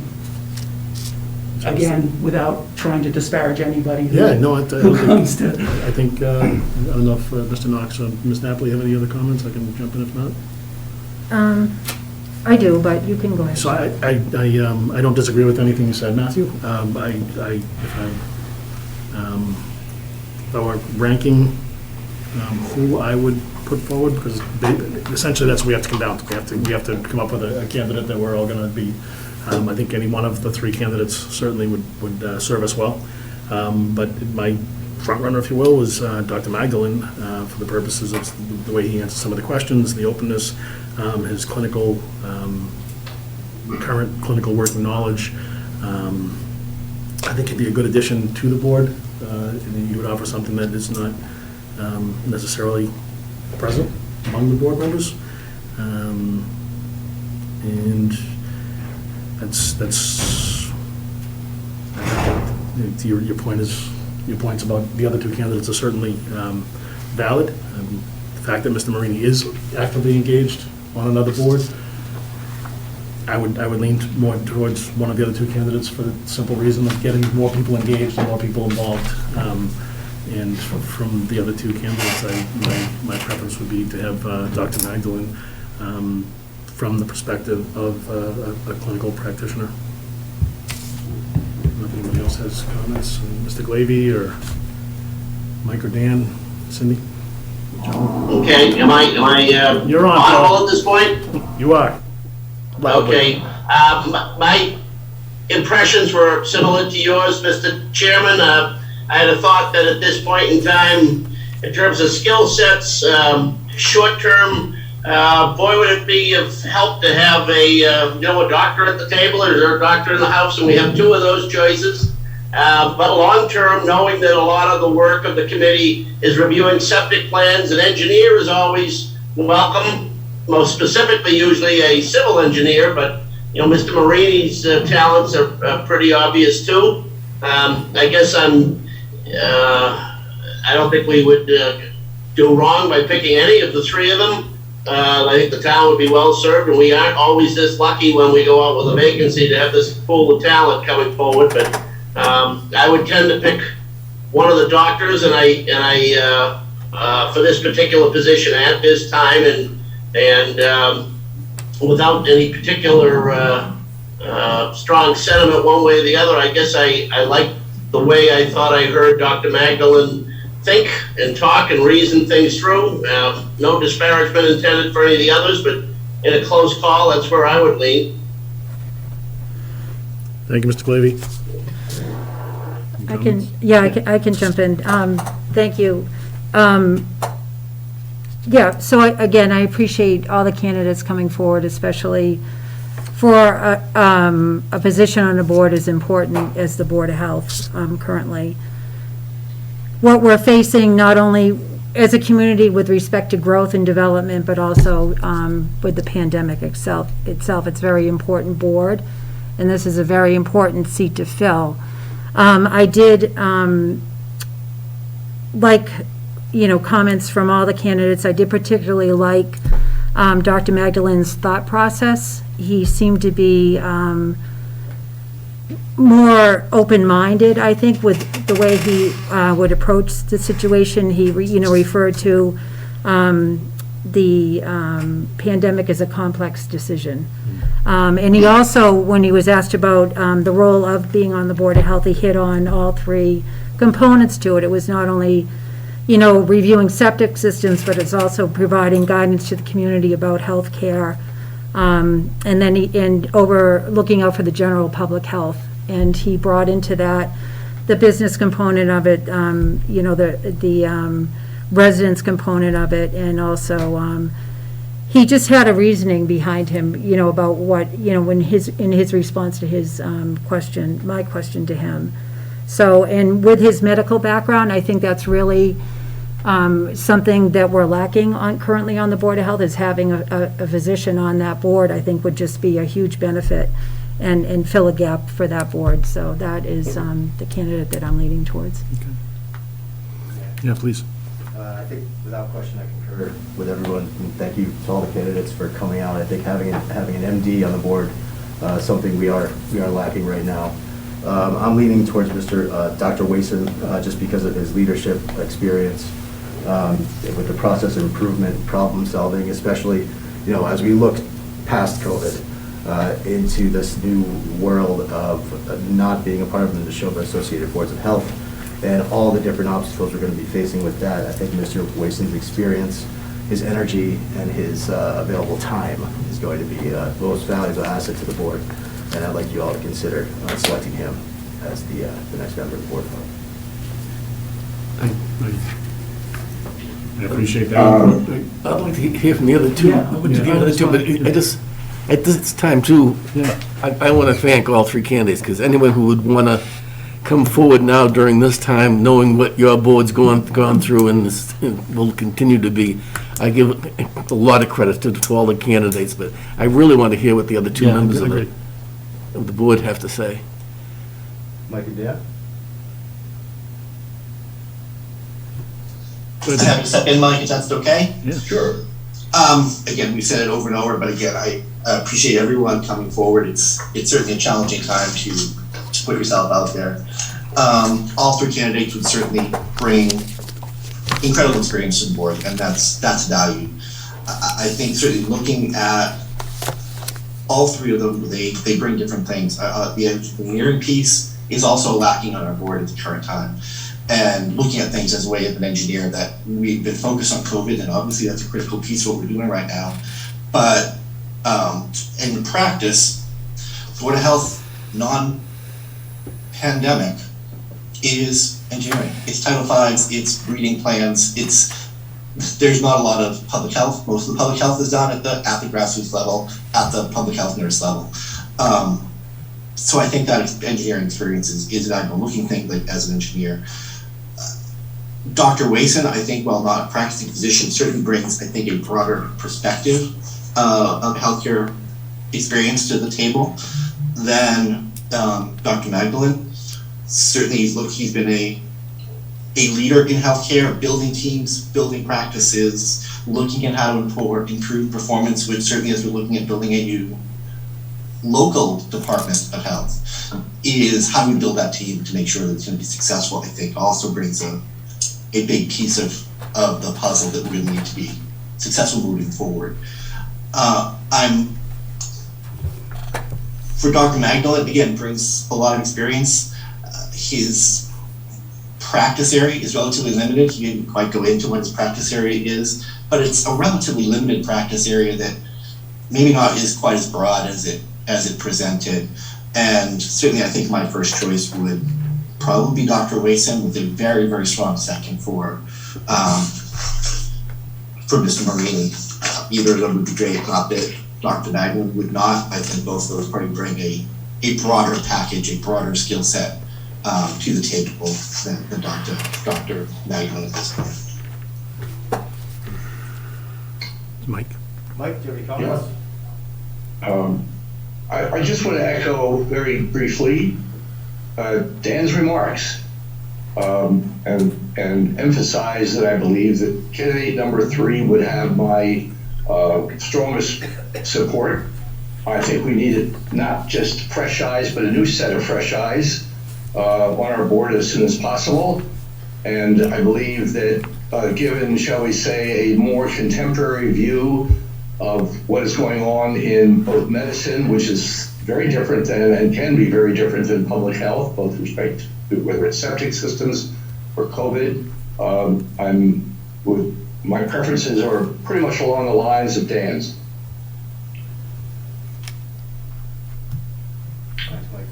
I would put, in my view, Mr. Grayson at the top of Dr. Grayson at the top of the list. Wayson. Just a couple comments. I think that although Mr. Wayson, Dr. Wayson's resume is a great resume, a great CV. Dr. Magdalene is the only practicing doctor, and Kevin, you even mentioned it, that having a doctor on the board would certainly benefit the board. And regardless of what the practice area is, he still has to adhere to CDC guidelines and you know, all the guidelines that a doctor has to adhere to. And I don't think that can be discounted. In fact, the argument to have an engineer on the board could be, I mean, anytime any kind of a plan comes into the Board of Health for any kind of approval, the engineering's been done. The engineering's been done by a certified, that the plans have to be approved and stamped, and all that's been done and it's presented to you all. And so to have an engineer that is more of a strategist, in my view, of the resume, and a you know, community leader or performance improvement specialist is, although I'm certain that he would do a good job, I still feel as though having a doctor, a practicing doctor on that board is where I would lay my my vote. I truly feel that Dr. Magdalene is the one candidate that, to me, is the right fit at this time for the Board of Health, based upon where we're at in time. And if in May that doesn't prove to be the case, or if Dr. Magdalene, if we're beyond COVID and if we truly do want an engineer, I would say we'd find an engineer that has the civil engine, to echo what Mr. Glavy said. A civil engineer would be something different than the resume that is presented by Mr. Wayson or Dr. Wayson.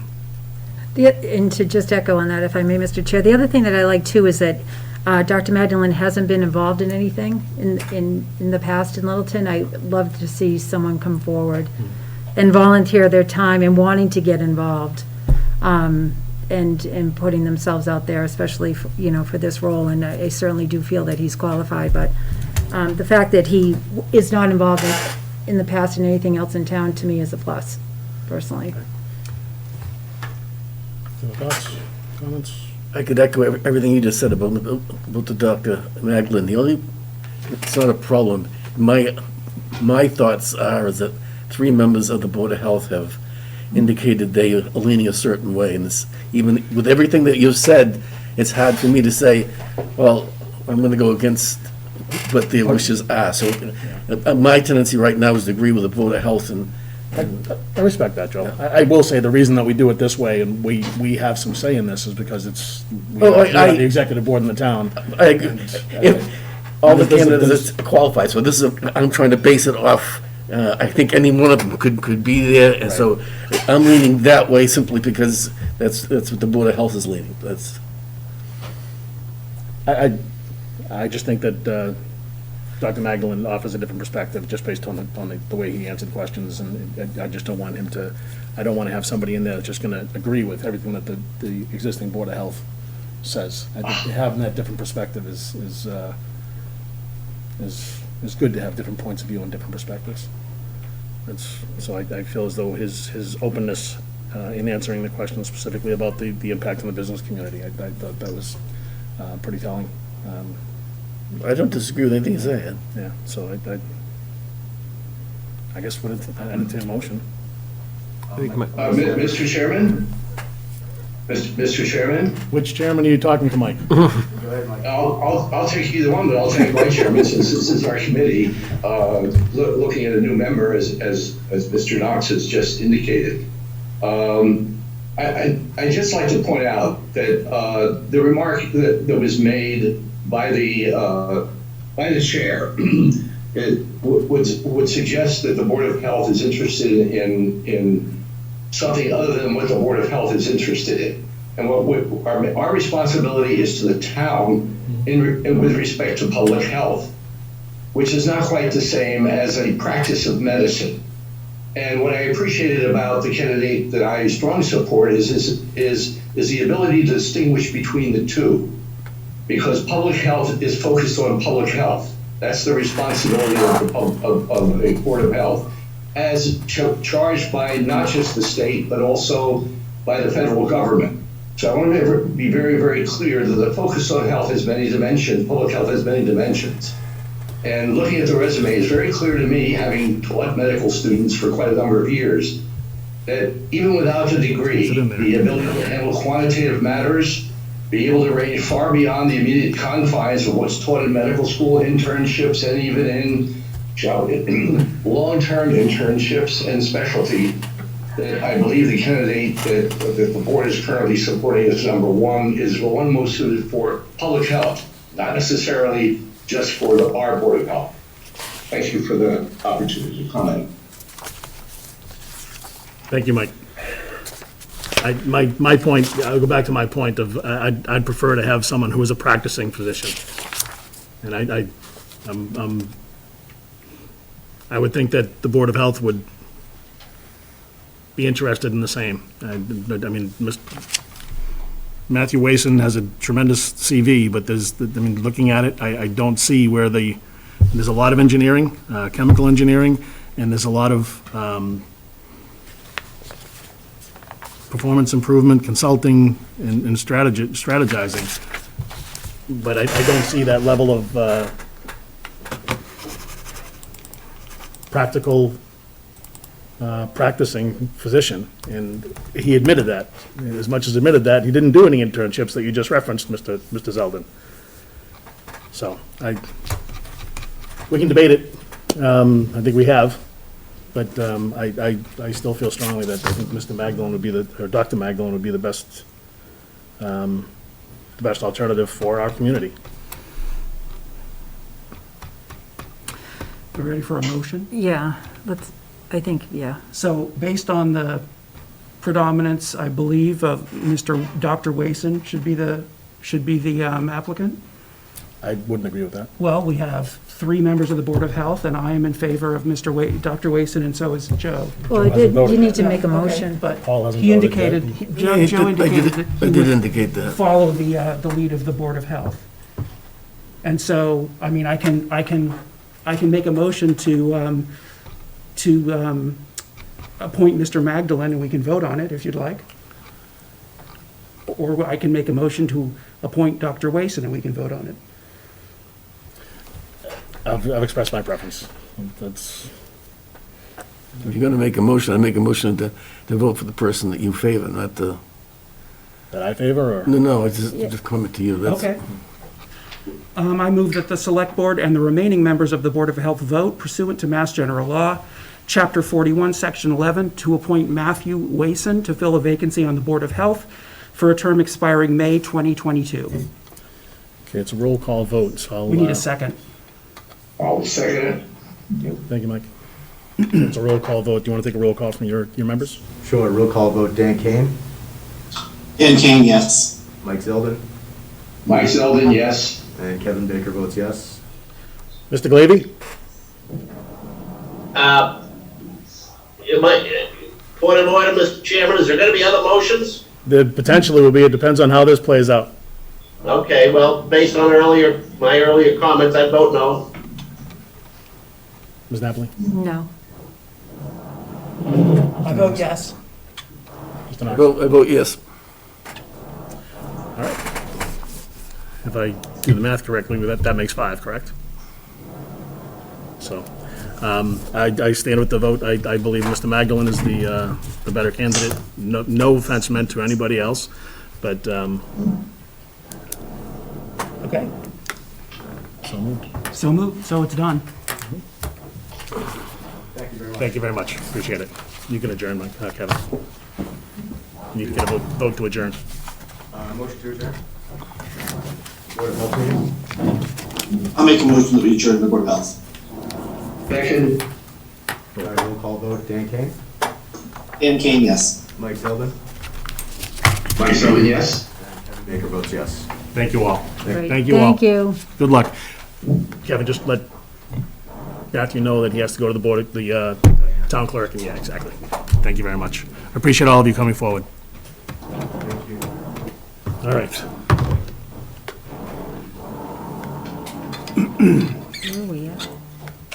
Just not.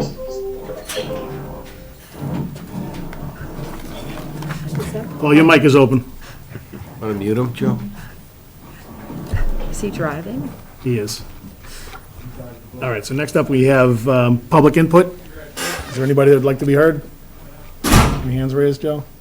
Currently, no hands are raised. Mr. Sanders, if you'd come to the microphone, just be recognized, I appreciate it, thank you. Not that your voice doesn't carry, it's just a little bit better on TV. George Sanders, 672 Great Road. Thank you for the opportunity here. As you well know, I sent a letter to the school department as well as the health board.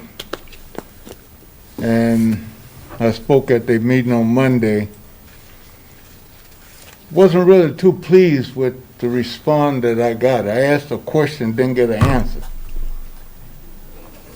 And it seemed to me that it was something that should have came forth. I sent another letter out, and I sent it to the health board and to this board. And primarily, I brought it to this board because this board is the head of our government. Because I was sort of kind of thinking that the health board didn't have the strength to stand up to the school board and the school committee. The question that I asked was, what was the objective goal to have students that are fully vaccinated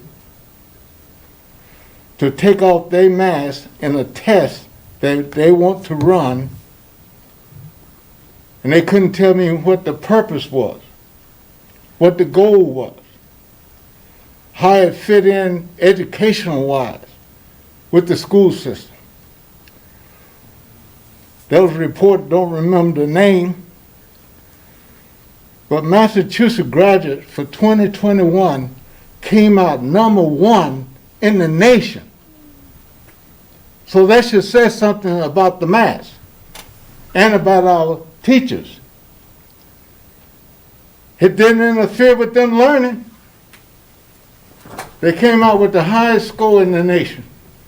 And that's something we should be proud-hearted of the graduates here in the state. I have a background of 30 years in the nuclear biological chemical field and radiological field. I know about viruses. I've worked with them in R&D.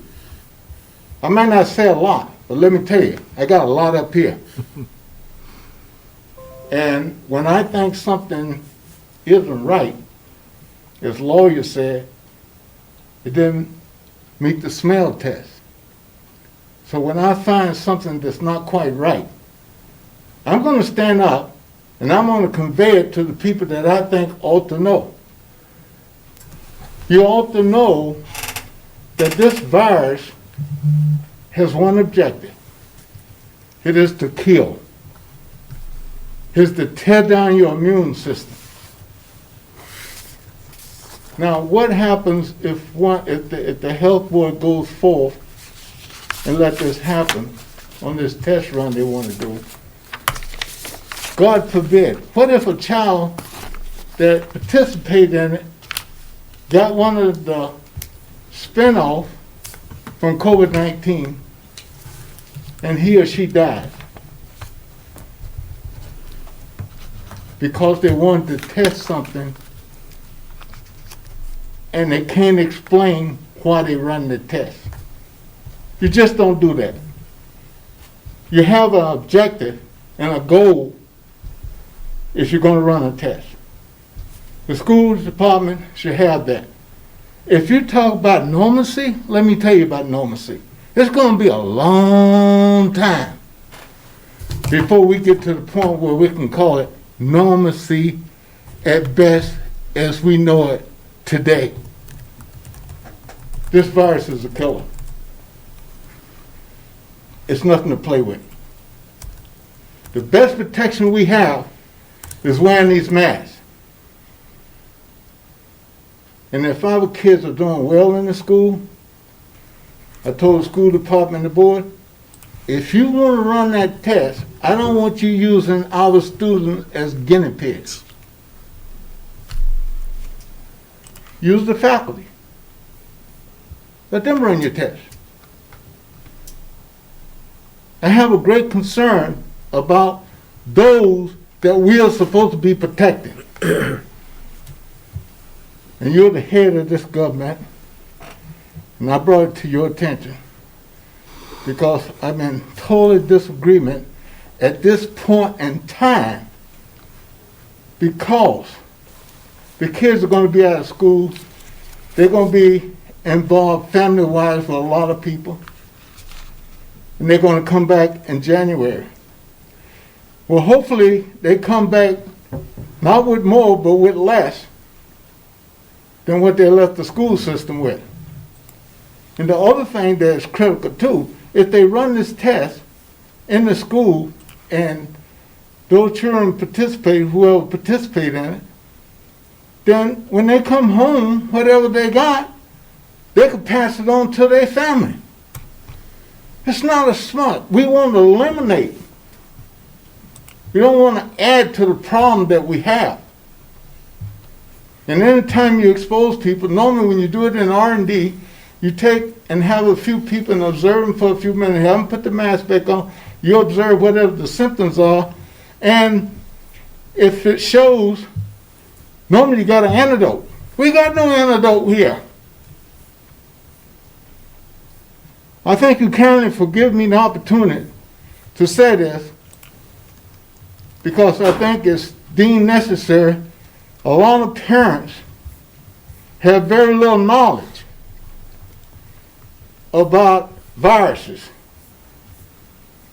So the school is not doing what I think they ought to be doing, and that is protecting the pupil. Don't run these tests. We're not at this point. We just had a spinoff of another portion of COVID-19. And right now, they don't know how transmittable this virus is. So why would we open ourselves up by taking the mask off? Don't do that to our children. Thank you. Thank you, Mr. Sanders. Is there anybody else, Joe? No. Okay, open up to members' updates. Paul, do you have any updates for members' updates? I put him on mute. I'm going to ask him to unmute. Okay. Cindy, do you have Well, speaking of COVID, it came to my attention that There I am. Hold on one second, Paul. our COVID policies need to be updated. We as a board had implemented some policies at the height of the pandemic, and I think we need to revisit those. Some of the dates have expired on what we implemented, and I think it would be good for us as a board, now that the pandemic's lingering, so to speak, if we revisit, review what we had implemented prior and see what changes we want to make, if what we want to extend. As a board, if we could maybe put that on the agenda upcoming, if you're in agreement. If we could take a look at that, I think that would be helpful. And it also came to my attention, we've been having the Orchard meetings weekly. They're being recorded, but they're not televised, I guess. Yeah, So- I need to upload them so that they're on the pay-per-view. Yeah, So I if- can work with LCTV to get those up this Oh, week. Okay, that would be helpful, because, yeah, if we could do that, thank you, Joe, I'd appreciate that. Pay-per-view, it's that good? It's that good. Do I get a waiver as a select? And we are still working on that initiative, and we're planning on having a more in-depth update for the board next week, I think or the next board meeting. But we're making progress on that, so. That's it. Okay, thank you. Matthew? I want to update very briefly on the fire chief screening committee. We met last Wednesday night, and we agreed on a process. All the members are going to review all of the resumes because we had a total of 14 applicants. Instead of having a subcommittee going through all of them to do a first cut, we decided that we could all spend the time to review all of them. And we're meeting next on the We also agreed on a number of criteria, like requirements, qualities that we wanted to see in the applicants and things that were nice to have. And we're going to meet on the 15th to rank the resumes and decide on a smaller list. And I don't know whether that will be a short enough to commit to an assessment center or not, but we'll decide that on the 15th. And I would also like an answer to Mr. Sanders' question.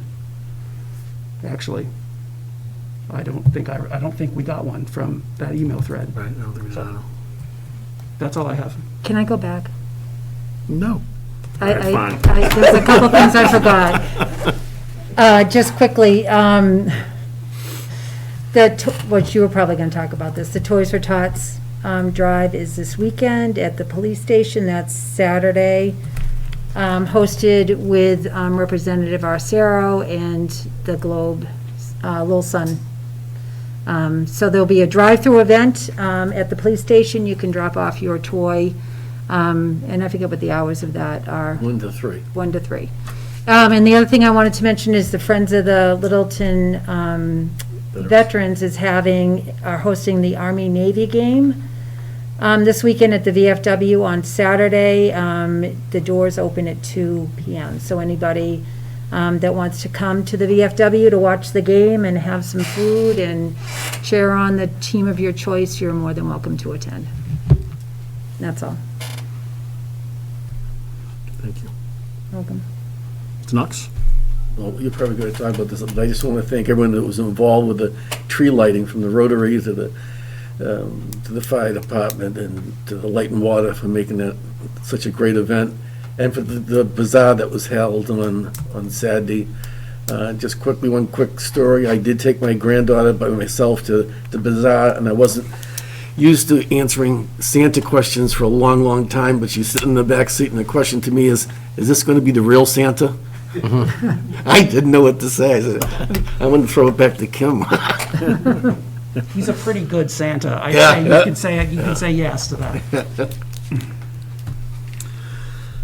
Well, Toys for Tots, Bazaar, tree lighting, all taken care of. I'd be remiss if I didn't say just a brief and a quick thank you. I often sing the praises of our community, and I'm sorry, I skipped Paul. I often sing the praises of our community and how this community pitches in to help our neighbors.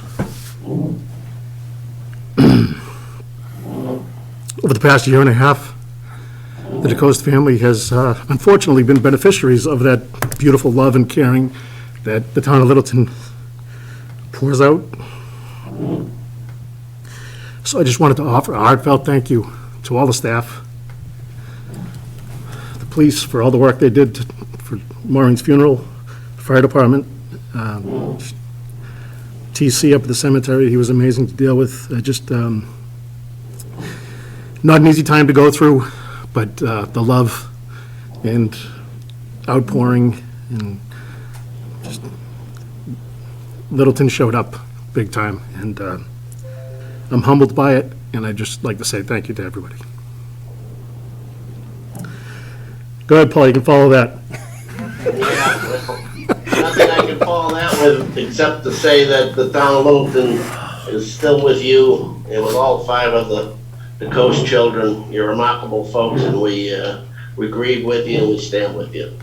Thank you, Paul. All right.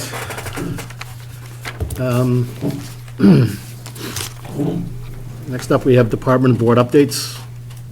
Sure. Do you want to take the Elder and Human Services, Anthony? Yes, is Liz You off still on, camera? or is she? She is still on. Thanks for hanging in there, Liz. Still here. Liz Trudiak, Director of Elder and Human Services. I'm coming here tonight again, tonight with a donation from the Friends of the Littleton Council on Aging. They have donated $720 to the EHS department for the mailing of our newsletter, The Broadcaster. The Broadcaster is an absolutely essential part of our operations, and print media is still our best form of communication with our seniors. So this is absolutely, excellent donation from the Friends, and this will fund our newsletter mailing for another 4 months. So I'm here to request that this donation of $720 be accepted. Okay. Whoops.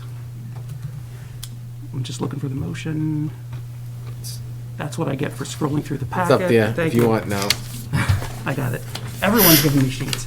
I move that the Select Board vote pursuant to Mass General Law, Chapter 44, Section 53A, and per its policy on solicitation and acceptance of monetary and non-monetary gifts for public purpose, to accept donation of $720 from the Friends of the Littleton Council on Aging for the purpose of covering the cost of the mailing of the broadcaster to residents. Second. It's moved, seconded by Ms. Napoli. It does require a roll call vote. I'll start with Mr. Glavy.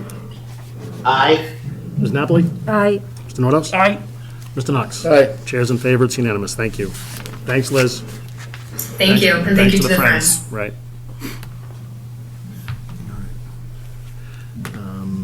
We have Alicia back. Yeah, let me pop it open for you, Alicia. Just tell me the slides.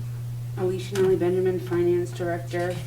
We've gone over the American Rescue Plan Act, also known as ARPA, in the past, and your honorable body accepted under Mass General Law, Chapter 44, Section 53A. The reason I'm back here again is because this time, instead of acceptance, we would like to see if you would like to dedicate some of that revenue, whether it be for recommendations being for 2/3 towards the sewer infrastructure, or using 1/3 for lost revenue to restore positions. As you may recall in my previous, if you go towards the end, Anthony, there was $410,637 in positions that were cut due to COVID-19 in fiscal '21. And listed above are some of the positions, such as a cemetery seasonal employee, a collector, conservation agent, EHS assistant, elections, a finance assistant intern, highway, library, police officer. So this echoes some of the things you heard when some of the department heads were talking about positions they needed within the budget. So you may see some of these things in the budget, and we can use grant funding, ARPA funding also, not just use general fund monies as a way. So one idea is we could come back forward with a plan if you so wanted to use the money to fill any of these positions or positions you see in the budget for revenue loss, and see a way of phasing it in so that it could be absorbed later on into the general fund budget with a financial plan. Or you could say now that you want to definitely dedicate 2/3 towards the sewer project that's coming up. It's up to you, but we do want to start moving, as the federal government and the state has told us, finance people, to get ready to start dedicating some of these monies, because we're going to have to start reporting soon back to the U.S. Treasury on these funds. So we have had some conversations around this and try to determine where to allocate these funds, and we've had plenty of requests. And certainly one of the biggest requests has been related to the earmarking of funds towards the sewer. But I do think that we've had some conversations about different positions that we would like to staff, and, you know, maybe it's not a one-for-one based upon what we lost, but there might be some additional conversations that we could have around some of those positions and some of that reorganization. And I'd look to you guys to kind of give us some guidance relative to that, probably. Yeah, because some of these, if I may, Yeah, Mr. Chair, some of these positions were actually 2 years old Yeah. when the board funded it, but it stopped the funding process because COVID. So in 2 years' time, some of the goals certainly may have changed. So if what you're asking is to go back and kind of have departments to relook at that to see if those are still some of their lines, and then put together an idea for the board at another meeting, maybe with a funding plan. One of the things Alicia talks about was phasing, right? So we've identified about $400,000 of lost revenue as a result of COVID. So let's just say 2/3, $3 million, $2 million went to the sewer, and we have $1 million. So that's $1 million over 3 years. So what we were thinking is maybe year one, we're funding at 100%, and then year 2 and year 3, we're phasing it down and then absorbing it into the budget, because ultimately, whatever we add today, even though that we're using ARPA money, we have to be able to carry forward that in the budget. We do expect with 550 King Street and with the other, with the Northern Banks property, that we're hoping that things are looking up. So certainly we'll be able to absorb those costs going forward. So certainly the departments didn't have an opportunity to look at this and maybe weigh in on, is this still the requests that they want? Sorry. And if you want, we can work on that. What we really wanted to do was just start that conversation tonight so we can get a direction on which way you want to move. Because the revenue loss numbers, the phasing in is really till 2023, whereas if you did the sewer, we can go to 2026 for the Right. infrastructure, so we want to get moving pretty quickly on. Okay. And using I think it. that it's smart that if we do that phased approach, the immediate need, we're not going to be recovering those revenues from, whether it be 550 King Street or the Northern Bank and Trust or any other development or any new income. Whereas 3 years out or so, or 4 years out, we may realize, we may recover that. So if it's front-loaded, we should be able to budget for it and better fit into our budget. But I'd certainly ask for input from the rest of the board. I like the approach personally, but I'd like to see what the rest of the board thinks about letting it go back out to the department heads. Yeah, I think that's a great idea, especially based on what we heard tonight. Certainly, there's some positions that were mentioned tonight by department heads. There's other positions in here that I think, like you mentioned, might have been filled or things have changed. So I think that's a great idea to do to that point, Cindy, even, we heard Ed talk about the reorganization. So we public health positions certainly could fit within ARPA to do that. So maybe that's one of those changes that, that we look at. Right. I just remember from budget, I don't know if it was last year or 2 years, the facilities director position was a big position that both, I think our board and FinCom were really on board with, so. We were prepared to fund it. Yeah, we just couldn't find it, so just to keep that in mind too, but I think that's a great approach. What you proposed, Alicia, is perfect. I agree. I would be very curious to see of these requests, which have been filled, which are the same and have remained open in the same, in 2 years, and which ones have morphed into something else. And also, like the sanitarian is a great example of something that's come up since then. I'm all in favor of using this money to, certainly to recover positions that were cut. Because I think those were things that were largely approved and ready to go, and so clearly there was a need. So, I also have a question about the sewer, which you may not be able to answer. I'm assuming that that's going to go towards the debt, to reduce the total borrow, or? It would be our betterment. So the town is responsible for our share of the betterment. Oh, right, That okay. was always a concern. So that's why the number of, I'll call it 2 million, it was a little over $2 million, was kind of the thought process about using that to the sewer, because we ultimately have to come up with our betterment, just like every other ratepayer or user of the sewer system. So through the chair, so what we were thinking was going with grant funding first, so we have to push out the debt service in front, so we're gonna pay construction costs with the grant money. Yeah. And whatever granting we can get up front, whether it be in the Mass Works, the ARPA grant, or whatever other funding, thankfully, the infrastructure bill did pass through the Fed, that we can use those funds first before we even have to go think about borrowing. That's great. So we leapt right to the sewer, and I understand it aligns perfectly with these funds, but are there any alternative, uses for this $2 million that are more appropriate, or that are gonna get a better benefit for the town? I mean, I don't know, it's a legitimate question, because I haven't heard of any alternatives right now.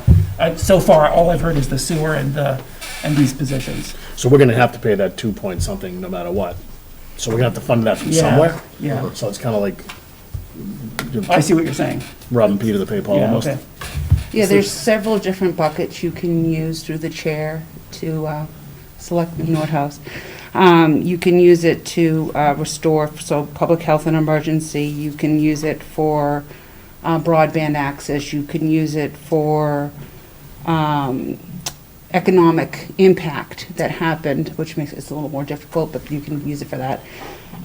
There's a whole listing of what you can use ARPA funds for. These are just what we thought was the greatest impact for the town of Littleton. Okay. No, I understand. wastewater and water treatment and those kinds of things Yeah, are your- definitely your under point the is- infrastructure. Right, your point is well taken. If we have to spend the 2 million. No matter what. Why not Yeah. have the feds pay for it? Lower the cost to Yeah, the okay. ratepayer, the All right, taxpayer. thank you. Yeah. Thank you very much. Any questions, Joe? No, I'm glad with the explanation that was made that we're gonna go back and take a look at what's on this graph, what's actually needed, because when I first saw it, I thought it was being dictated, this is exactly what we're gonna use it for, but I like the idea of going back and find out what we need and what has lost and not lost, and and obviously the 2 million toward the sewer, I'm in favor. Mr. Chair, Paul's trying to raise his hand. I can see him. Hey, Paul. I could have jumped in, but I figured you'd get to me eventually. Look, I reiterate some concerns that were raised earlier, and I appreciate very much Anthony and Alicia's foresight on this and in reaching back to some of the things that were impacted by COVID and our fiscal prudence at that time. I have lingering concerns that we, should follow our own policies in terms of not funding positions with non-recurring revenues. I'd be very interested to hear what the Finance Committee has to say about that, especially now that Steve Benuti's back on it. So maybe that question will come up tomorrow night. I also, considering these positions and the point's been made by others that things may well have been changed when that list was compiled. They compiled different things. Some of those positions were gonna get funded. Some were already in existence, and then some others were wants that people have that hadn't been committed to yet. So they're not all equal, and they really, to be fair, should be competitive in the same budget process that we're going through now with all the other asks.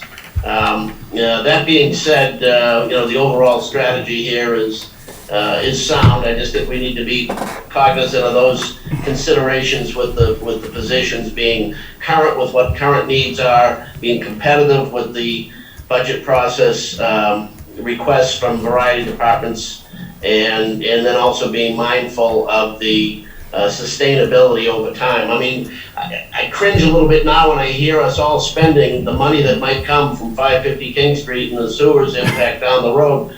But the one thing and I believe that it will, but the one thing we know for sure is that the next couple of years' budget cycles are going to show an increased tax burden on the residential home owners because of the reduction in the CIP component of the tax revenue picture because of the loss of IBM. So I don't think we should be rushing to add positions when people's taxes are going to be going up. But That's a food good for point, thought later on in the process. It's a good point. Quick, mute him. You didn't hear me. All right, so we'll just go back to the drawing board, sort of, and just get some additional input. Just in a somersault. Does that work for you? Yes, because a lot of it's in the budget, so a lot of people have come forward and told you what they've already plugged it into the budget, so Great. I just wanted to put that on the Great. radar. Great, perfect. Thank you very much. Thank you. Amy, did you see the conservation assistant on there? Not the conservation agent, the assistant conservation. Right. Yes, the assistant's on there. All right. Thank you very much, Alicia, as always. Well presented. LCTV advisory, sorry, Bill. Very patiently waiting. We need to schedule more time for the department budget meeting next time. You're right. Paul called that early. It's all yours. Hi, Select Board. My name's William Vales. I'm the chairman of the LCTV Advisory Committee, and I'm here to report on the status of our Verizon license.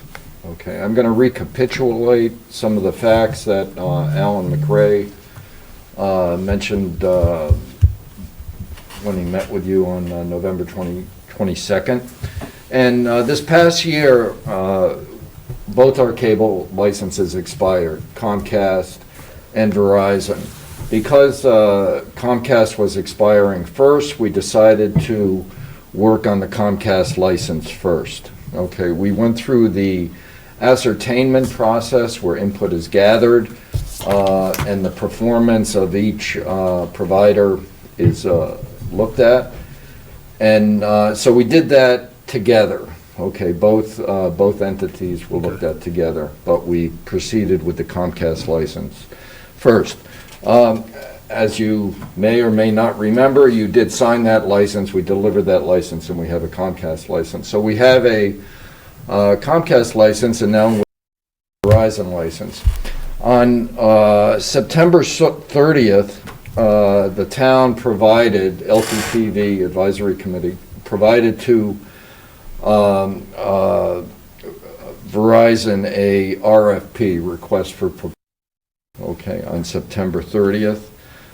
It essentially contained the same terms that were in the Comcast proposal.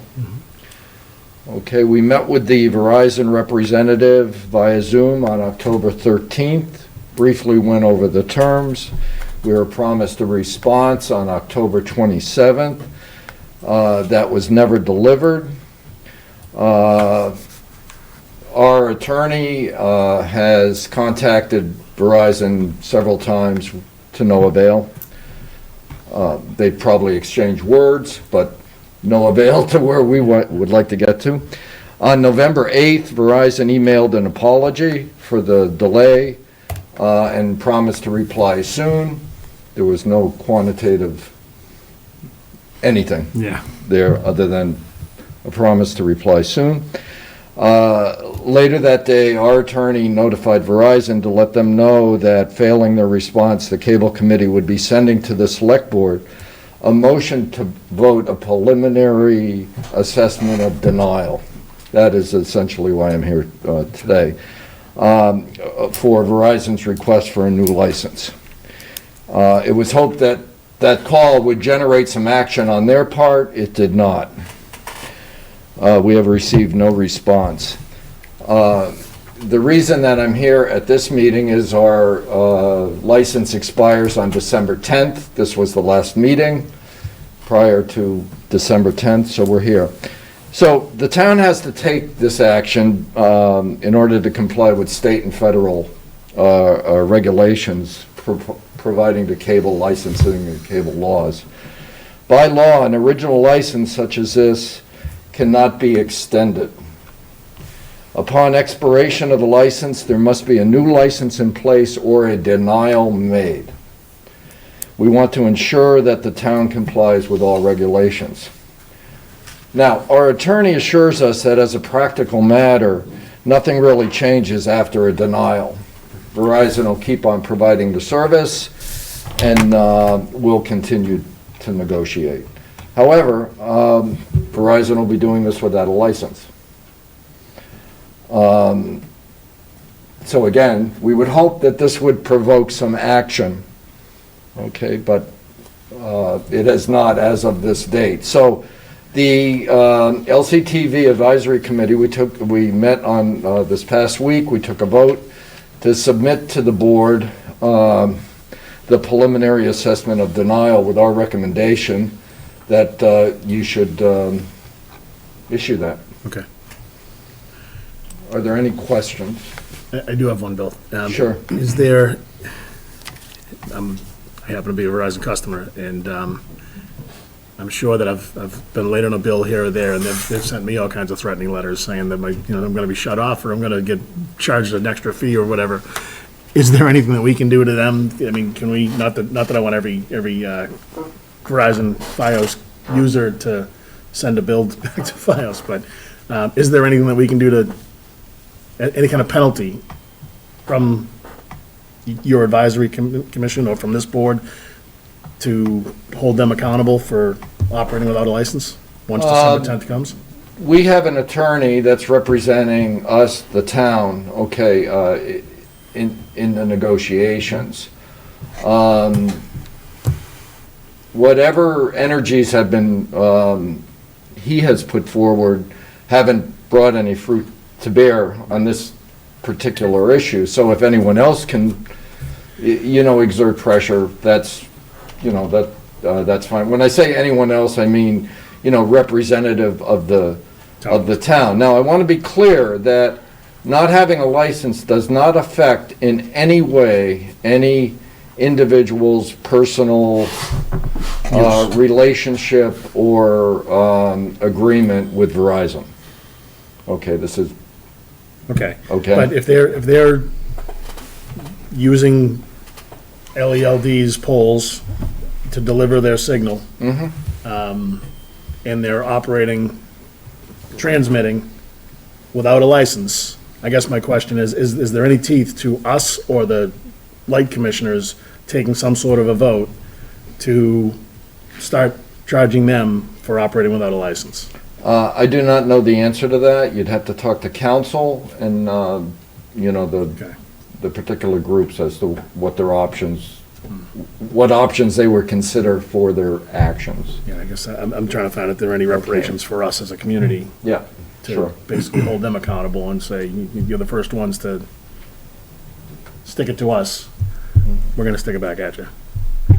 But you're also trying to get into negotiations with them, so you wanna get something from them, so. And yeah, stick it to us. Well, I mean, I know what you mean, when you say that. But if we back off a little bit, we have to understand they're in a declining business.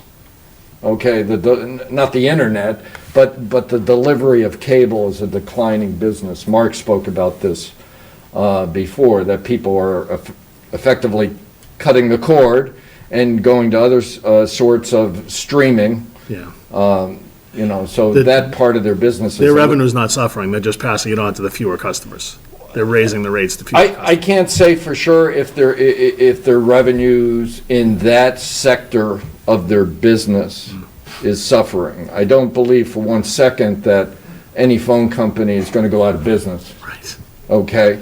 They're leveraging other technologies and looking at other applications, and, they're going to do just fine. Yeah, not worried Okay, but companies do interesting things when various sectors come under pressure. And here we are. Yeah, here we are. All right. So the recommendation of the advisory committee is for us to vote for this preliminary assessment of denial. Yes. Yes, and that was sent to Anthony Yeah, as we've got all the text of that, so just keep in mind that we also have to respond to that in 14 days. Right, Yeah, so yeah, that's what I was just looking at. Yep. I think we're prepared to take a motion on that, but I just didn't know if Yeah. anybody else had any questions. Nope. No. All right. All right. I move that the Select Board, as statutory issuing authority for the town of Littleton, Massachusetts, votes to issue a preliminary assessment of denial of Verizon New England, Inc., April 29th, 2019 request for cable television renewal license, and to issue a written statement of reasons within 14 days of this vote in accordance with 207 CMR 3.063, detailing the reasons for the preliminary assessment of denial. Second. Second. Everybody said. Motion's been made, seconded by everybody. I'll let Sue pick which one she wants. It's a roll call vote. Mr. Glavy? Aye. Ms. Napoli? Aye. Mr. Nordhaus? Aye. Mr. Knox? Aye. Chair's in favor, so it's unanimous. There you go, Bill. Thank you. Thank you Good very luck. much. Thank you. All right, so next up, we've got, bring it on, Amy. All right, good evening again, Amy Green, Conservation Agent. You have in front of you two conservation restrictions that are ready for signing. One is for Brown's Woods, and since that was purchased using CPC monies, that needs a conservation restriction.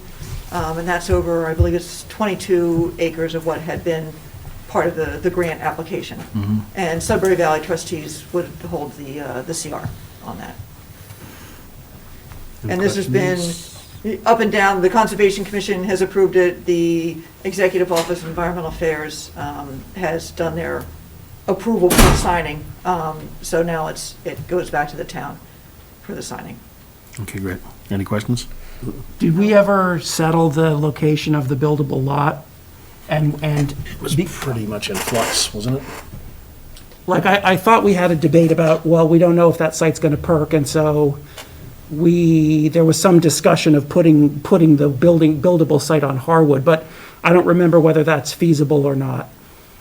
Our discussions with town council is that basically, this is what the grant showed, is what you're seeing. Okay. With Lot A carved aside. Okay. And that's what the $750,000 was for. Fair enough. I'm good with this. So unfortunately. Okay. No, not unfortunately, just Well, for better curious. or worse, that's, Yep. it's a. It set is in what it stone. is, yep. It is what it is, okay. Yep. Oh, so there's no flexibility with that. That is it, period. That is it, yeah. Yeah, because it was in the grant. Yep. It wasn't the initial. Okay, Ready for a motion? I suppose so. Both You wanna do them both at once, CRs or- are in one motion, so you Okay. can take them separately, or Amy can talk about the points right now that's up on the screen. Sure, and the second one would be a conservation restriction over, I guess that's the west side of the points, about 54 acres. It's generally like right below Market Basket and beyond the big basin down there. Towards Beaver Brook. So this is a little bit different. It's a conservation restriction that the Conservation Commission would hold, the town would hold over the private property. This one was also very straightforward. The only discussion we had was about trails. And they are willing to allow trails, but they also want to control it if they become a security issue. A trail from Westford and starts being a trash issue that they have the right to close, which they would. It's private property still. Thanks, Amy. Paul, do you have any questions? No questions, though, thank you. Yep. Any questions from the board? Go ahead. Good. Okay, I move that the board vote to sign the conservation restrictions for Browns Woods and the Point. Second. No, nobody's. Motion's been made, seconded by Ms. Napoli. All those in favor, it's a roll call vote. Mr. Glavy? Aye. Ms. Napoli? Aye. Mr. Nordhaus? Aye. Mr. Knox? Now at least they're okay. Mr. Knox? Aye. And I'm in favor as well, so it's unanimous. Thanks, Amy, I Thank appreciate you all very the much. work. Hopefully there'll be some more in front of you soon. Yeah, so Amy's been doing a great job working with town council. We have about 4 other CRs that are in progress, so trying to wrap some of these up. Great. All right, so we've got a joint meeting with the planning board. Mark, do you have a quorum? Is there anybody on? I don't know if there's anybody on Zoom. We've got 3 of you? Okay. I didn't see Bartlett in the back. Bartlett's in Yeah. back. All right, good deal. So you're open? Your meeting's open? Meeting with the select board? Second. All those in favor? Aye. Okay, thank you. All right, this is for, initially, it's for a joint appointment to Master Plan Implementation Committee. Very good. And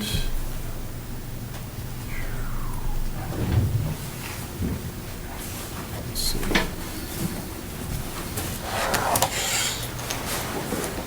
And we just had one application, right? Right. If I may, Mr. Chair. Please do. Last meeting, yeah, if I can tee this up. So, last meeting that you were in at, we did have 2 applicants. The other applicant, Mr. Nash, expressed his desire for 2 other committees, and therefore leaving us with Mr. Grauer just as the one applicant for this position. We do have 1 vacancy, and then we have another vacancy that we'll fill that Cindy's passing as December 31st. Right, yeah, I just, as I told the board at the last meeting, I just don't have the bandwidth anymore Yeah. to devote to that committee, so I just figured it, it's time for somebody else hopefully to step in and take that position. So we have 1 applicant, Mr. Grauer, for 1 position. Sorry. That's all right. Any discussions or anything from the select board? Comments? Planning board? Is he here, actually? Is he here remotely? Not by Zoom, no. All right, we've got the resume in our packet. And he's still interested in the position, right? To my knowledge, yes. Okay, all right. Once we vote on it, he has no choice. True. He gets it unanimously. All right, move that the select board vote to appoint Michael Grar to the Master Plan Implementation Committee for a term expiring 6/30/2024. Second? Second. Be it. It's been moved and seconded by Mr. Knox. You guys have to take a separate vote, but we'll do our roll call first. Mr. Glavy? Aye. Ms. Napoli? Aye. Mr. Nordhaus? Aye. Mr. Knox? Aye. I'm in favor as well, so it's unanimous from us. You guys. Aye. Great deal. Good deal. It's actually, should the motion read Planning board? planning board and select board? Yeah. It's a joint meeting. It's a Okay, joint so meeting, so. Amend the motion To to planning- include planning board. Select board and planning board, yeah. Great. That was easy. TDRs? Want to jump into that? This was a request of the do you planning wanna- board. Can we just back up, though, to Yes, certainly. my vacancy that is being created on MPIC? Does anyone on the select board want to take that on, or are we going to open it up to a citizen resident? I'm not willing or able to commit to that right now.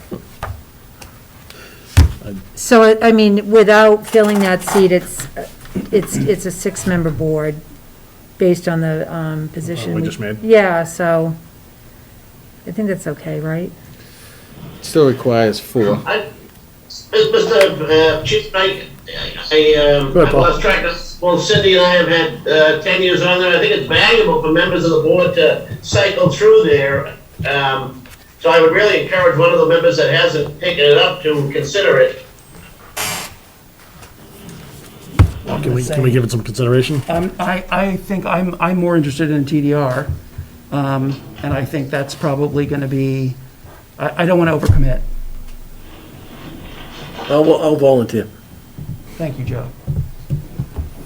Okay. All right, good. So do we do a motion? Yeah, let's do a motion. All right. Thank you, Joe. Perfect. Thanks, Select board's Joe. rep. So I move that is this going to be a joint as well? I think let's do it as a joint. You want to do it as a Okay. joint? Yeah, fine. I move that the select board and the planning board vote to appoint select member Joe Knox to the Master Plan Implementation Committee, Effective January 1st, effective January 1st, 2022, for an indefinite term. I up as I go along. What year? What are we saying here? You know, I would have to shoot. It's June 30th, 2022. Till June 30th, 2024. Okay. For a term ending June 30th, 2024. 22? It says 22. Oh, 22, I'm sorry. Yeah. Cindy's was 22, the Correction. other one was 24. Okay, for a term Sorry. ending June 30th, Thank you, Cindy. 2022. So you're only in for 6 Second. months. I must be getting tired. Motion's been made, seconded by Ms. Napoli. Mr. Glavy? Aye. Ms. Napoli? Aye. Mr. Nodos? Oh, yes. Yeah. Mr. Knox? Mr. DeCoste is aye. Ms. Houston? Aye. Aye. One more little one, Affordable Housing Trust, we probably need another member on that. And I'd like to see if we could get Anna on for the Affordable Housing Trust. Because Cindy, we have trouble getting quorum sometimes. Right. Well, yes, we need to How many talk members do you about have from that. planning board? Okay. How many members are on there now from planning board? Well, the issue is we have a member that's not attending. From planning board? No, Just a and member, okay. it's, No, we have enough from the planning board. the There's two of problem you on is there now. that we meet by Zoom, and this member has technical shortfalls, hearing impairment, and and has difficulty participating in the meeting. But it's taking up a seat on the board, but not attending it, so it's kind of throwing off the quorum a little bit. But that position's specific to the housing authority, right? Yes. So that's No, another Housing challenge. Trust. Housing, Although, no, the housing authority's The representative, appointee isn't of it? the housing Yes. authority. oh, I see. Yeah. So that's, yeah, but that's something else that we have to deal with. But to Mark's point, I agree. So how do we change the composition of the trust, though? Is that, For the appointed Can we just authority, make a just motion bring it on before that? us.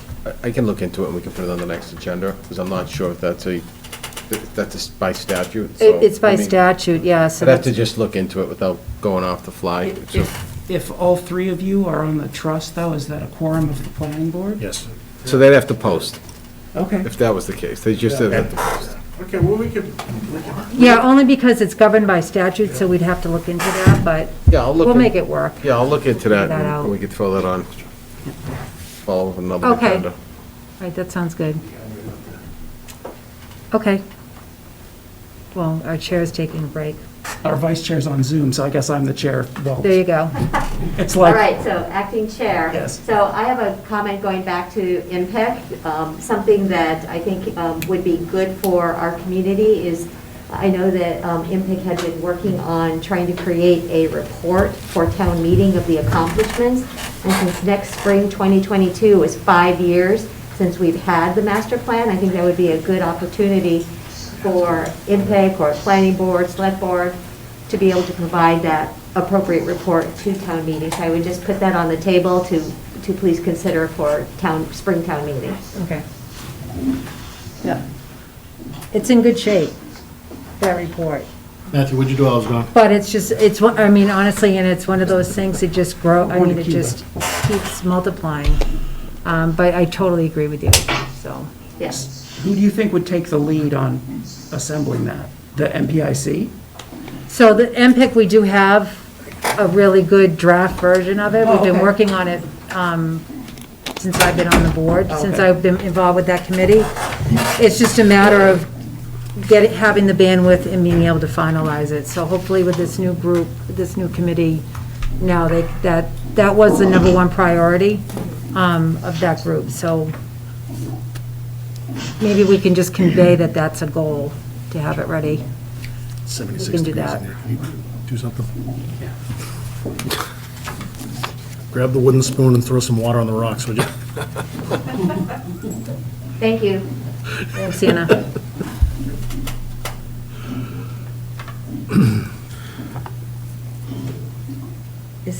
All right, so, go ahead. Yeah, I was just going to say, the next item, Mr. Chair, was a request of the planning board to have a discussion with the select board regarding transfer of development rights. So is this simply to establish a TDR working group, or that's the intention? I think we have to decide what the next step is. A couple of years ago, we had Mark Ratzikot from Magic, Massive. yeah, do it, and also with Jerry Patante, and they got quite a ways with it, and then ran into some opposition, discussion with the large landowners in the town of Littleton, and it kind of stopped right there. So the thought is to maybe get a group together to start talking about getting an article of TDR for town meeting, whether it's the spring or fall town meeting. So we're here to see what the select board wants to join us in that, and what other interested parties we can get to form a group to look at TDR again. So what,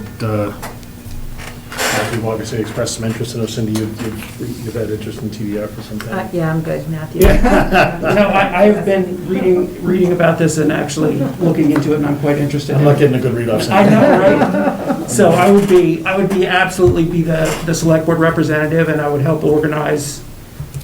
We can talk about how to form it, and who's going to take the lead, and. Well, I know Bartlett wants to be actively Okay. involved in it, so maybe you and Bartlett, and we obviously have to get the large landowners in the town involved with it, because TDR is not gonna work unless they're engaged in it, and, because it's to their best interest to use it, so. I think, again, the Conservation Trust Yeah.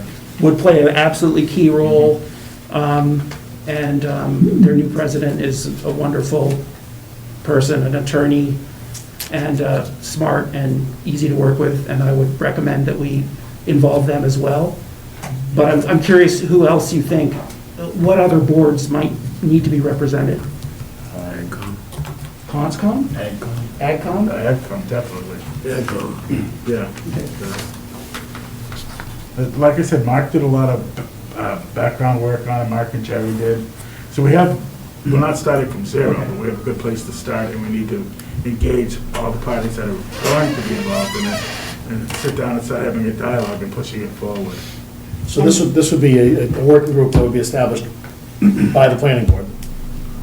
I guess, I yeah, assume? I think that's how we'd have to Well, do only it. the select board could create a committee, so you'd have to create the working group and then decide on what the makeup of the committee would be. Lauren's given us a brief working group list, Economic Development, Agriculture Commission, Conservation, Board of Selectmen, past planning board members, Littleton Conservation Trust, just to name a few, so there's a fair amount of people that should be involved in it. Former football coaches. Yeah.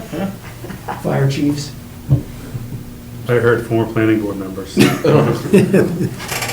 left the room. I think she's got that right there too. Yeah, that's in there. Yeah, that's right Chair, there. just a thought, recommendation, that maybe Matthew and a member of the planning board work off, come up back with a composite of what this working group would be, and then the select board can create that group at a So next maybe meeting. Marlon and Matthew work with Maren even. Yeah, sure.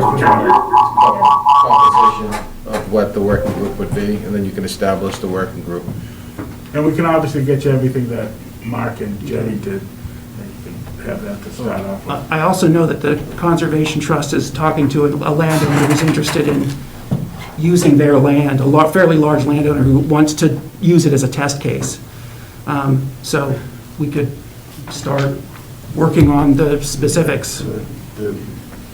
I think one of the considerations for this particular working group is that a lot of the materials and the thought process is already there. That we have a draft bylaw that's already been created.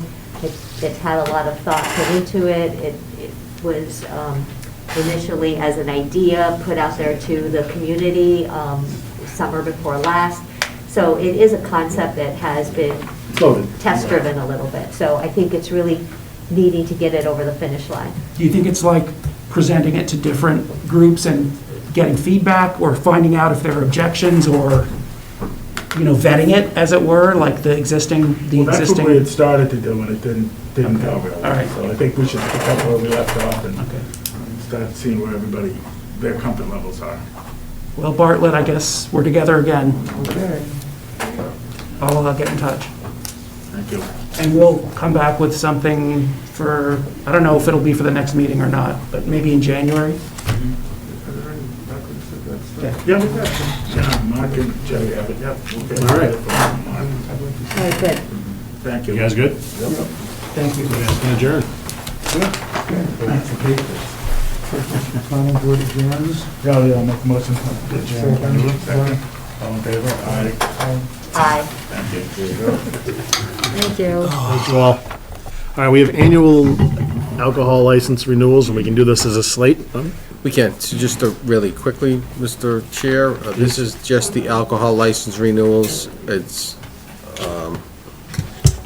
and then we'll do all the Windy. and all the other license. Common vics. Yeah, we'll do at the next meeting. Yep. So the,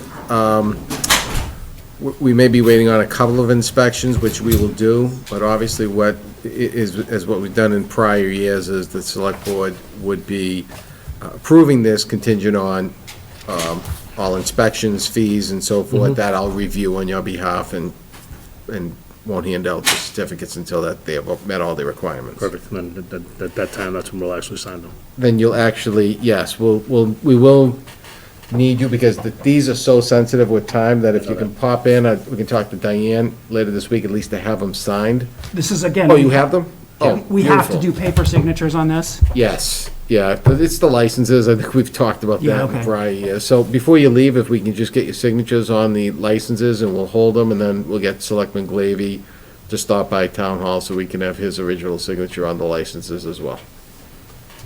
By the way, Mr. Chair, Yes. I got home and I was trying to get on the laptop, and I wasn't raised to a panelist till after the planning board left, but I did want to offer a couple of comments on the last topic when you get a chance. Yep. Now's as good a time as any, Paul. It's too late. Okay, I don't know if the planning board members are still in the room, but. They're not. Okay, well, it's unfortunate, but maybe this can be conveyed to them, or I know Matthew is showing interest in serving on it.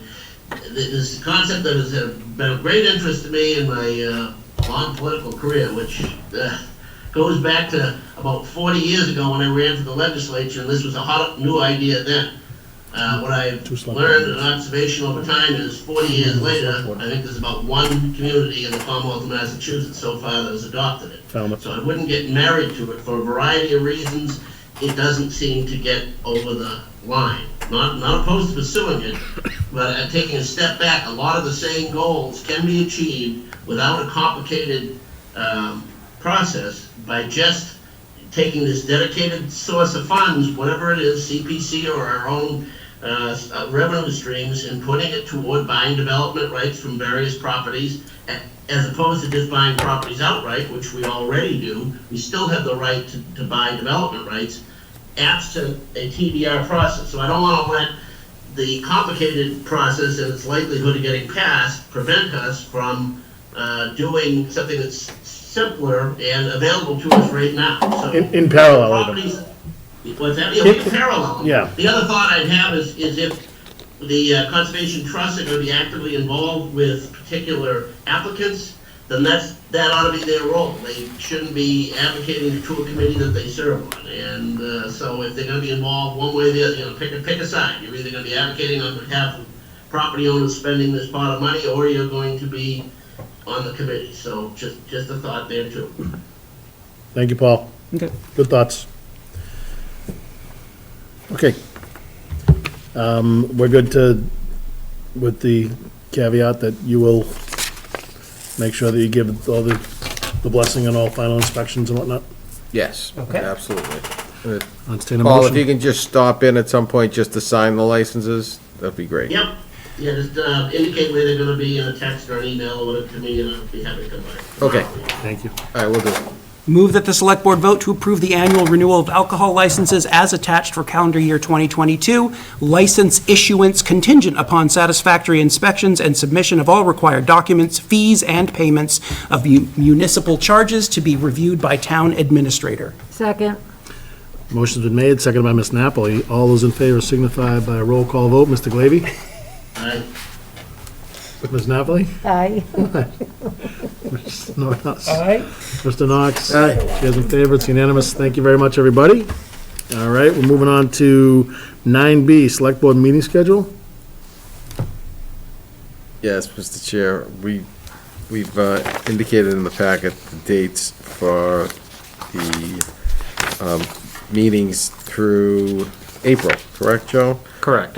We may have to add some for budgetary purposes. You did pencil in a January 8th right now, contingent on the Finance Committee discussing that, but for the most part, the dates are January 11th, 25th, 14th, 28th of February, March 14th and 28th, and then April 11th and 15th. So the 11th and the 25th of January are Tuesdays next year, according to my calendar.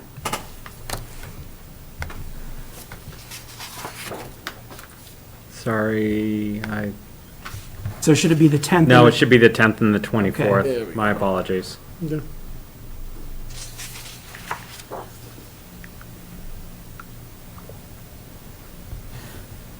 Are the other dates right? I'm looking now. 14th and 28th. Yeah. Yeah, those are right.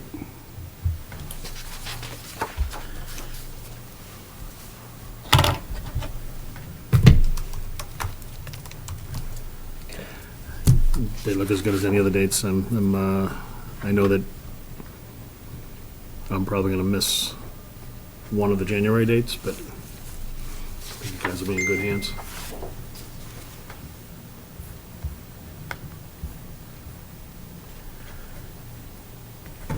Okay. Everybody good? Yeah, I'm good. Good, Nathan. Motion? Oh, yeah, sorry. Select Board, move that the board vote to schedule regular meetings on January 10th and 24th, February 14th and 18th, March 14th and, 14th and 28th? sorry. Let's correct that. Move that the board vote to schedule regular meetings on January 10th and 24th, February 14th and 28th, March 14th and 28th, and April 11th and 25th, 2022. Second. Thank you. Motion's been made, seconded by Ms. Napoli. Roll call vote. Mr. Glavy? Aye. Happy Valentine's Day. I lost my sweetheart. Oh. Cindy? Ms. Aye. Napoli? Mr. Nordhaus? Aye. Mr. Knox? Aye. Chairs in favor.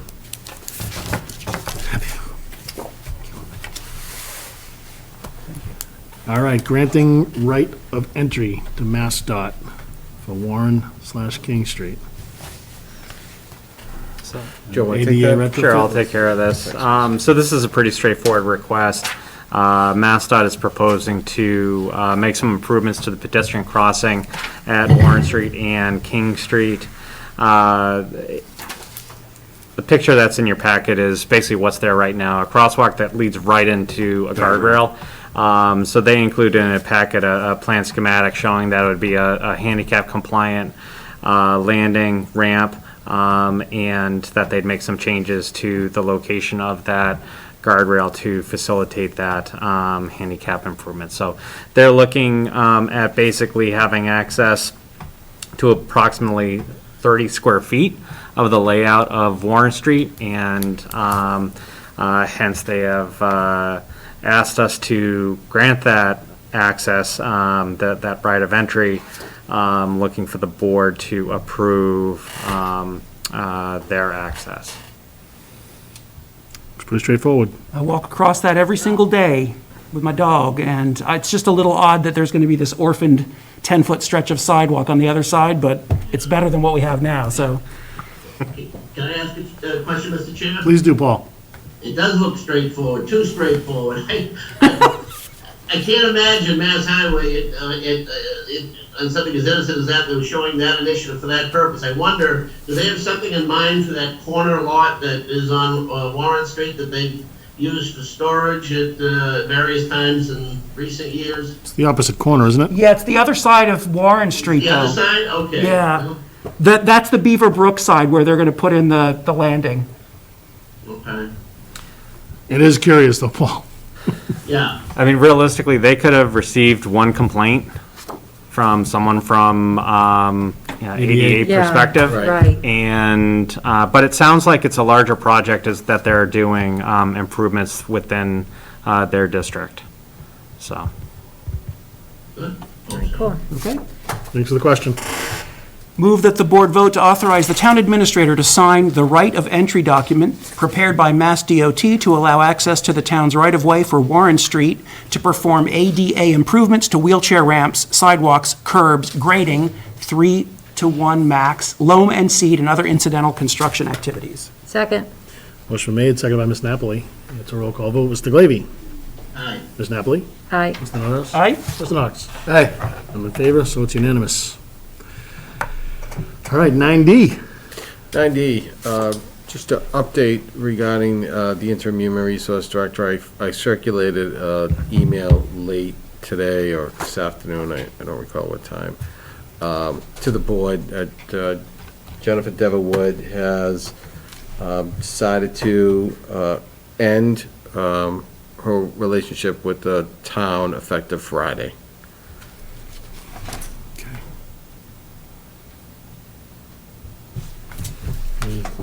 Questions, comments?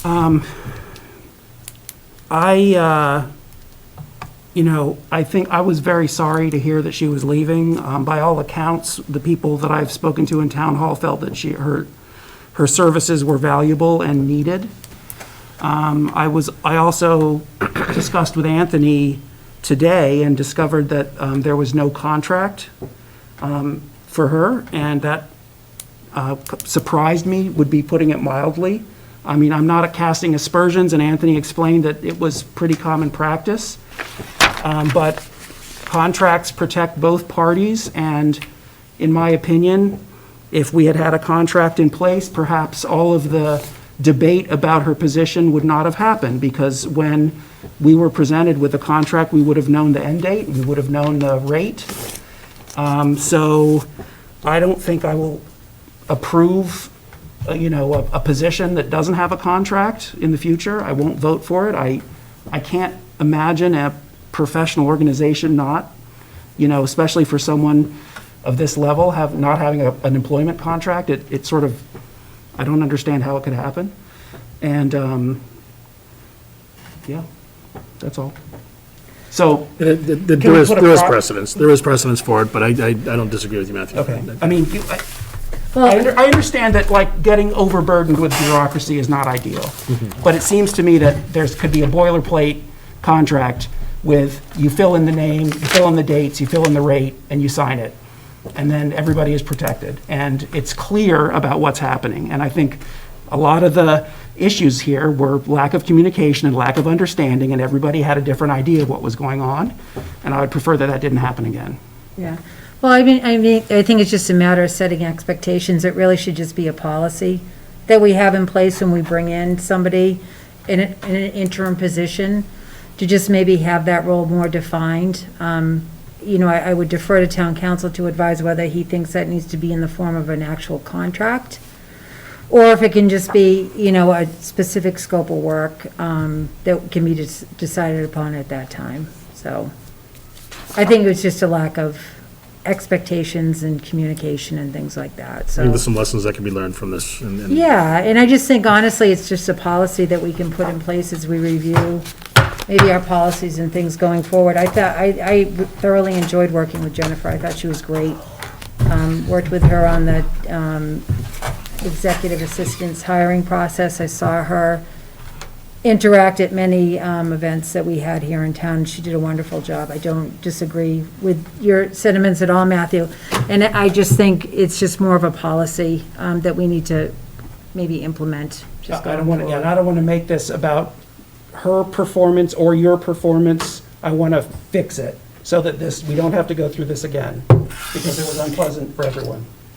Well, we can talk about creating a policy or Yes. something, how we want to address it, that's all. I forgot to add, I just want to thank Jennifer in case she is watching this or watches this Yeah. another time. She, obviously, we went through an important, challenging time when you had so many positions that came vacant at one point in time, and it was to really have somebody of her expertise and really help get us to the point where we are now, was, you know, nothing short of monumental, and really, I appreciate everything she did. It just goes without saying, she's a rock star in my book. Yeah, I'll reiterate what you've all said, and I think I was involved with a couple of hirings. Certainly Michelle, two of them sitting in the room, Alicia and Michelle, and talk about rock stars, and that was very much due to the professionalism and the diligence that Jen took in that process. And, you know, my hat's off to her, and I respect her, and I'd reach out to her as a professional that I trust, especially when it comes to things in relative to hiring and human resources and personnel. And I think that with having an HR director now, I don't think any of this is going to be a problem in the future. I don't know that we have to implement certain policies or anything like that. I think by having a professional HR department, this isn't going to happen again. And it happened when we hired Keith, when Anthony was the interim. Keith was here on a consultative basis, and we just kind of did a wink and a nod and a handshake agreement to try to just keep him on board to help us, you know, keep the ship running. And I want to make sure that we extend our gratitude and appreciation for everything that Jennifer did for us, because she ran a great ship when it came to hiring, and I think I'm honored to have served on a couple of hiring processes, and I think that, again, we got some rock stars from a rock star in Alicia and Michelle. I'm not pointing at everybody in the back of the room, but there's a couple of rock stars. She had nothing to do with that. I like you too. All right, so, yeah, definitely extend that to her, and if I'll be sure. Do you know, is she going to be in the building over the course of this week? Well, that's a sidebar. Just at some point, if you could just let me know if she's going to be in the building, Sure. I'd like to try Will to do. come by and thank her in person. Thank you. All right. I think we already did the minutes, We Did did. the minutes. and I don't think we have anything pending, do we? I don't think Paul? so. I made it home safe. You good to adjourn? We're good to adjourn in my book, yeah. Is that a motion? So moved. Second? Motion been made by Mr. Glavy, second by Mr. Nordhaus. The only one, All all those in favor, roll call vote. Mr. Glavy? Aye. Ms. Napoli? Aye. Mr. Nordhaus? Oh, yes. Mr. Knox? Hi. We are adjourned. Thank you. Thank you, everybody.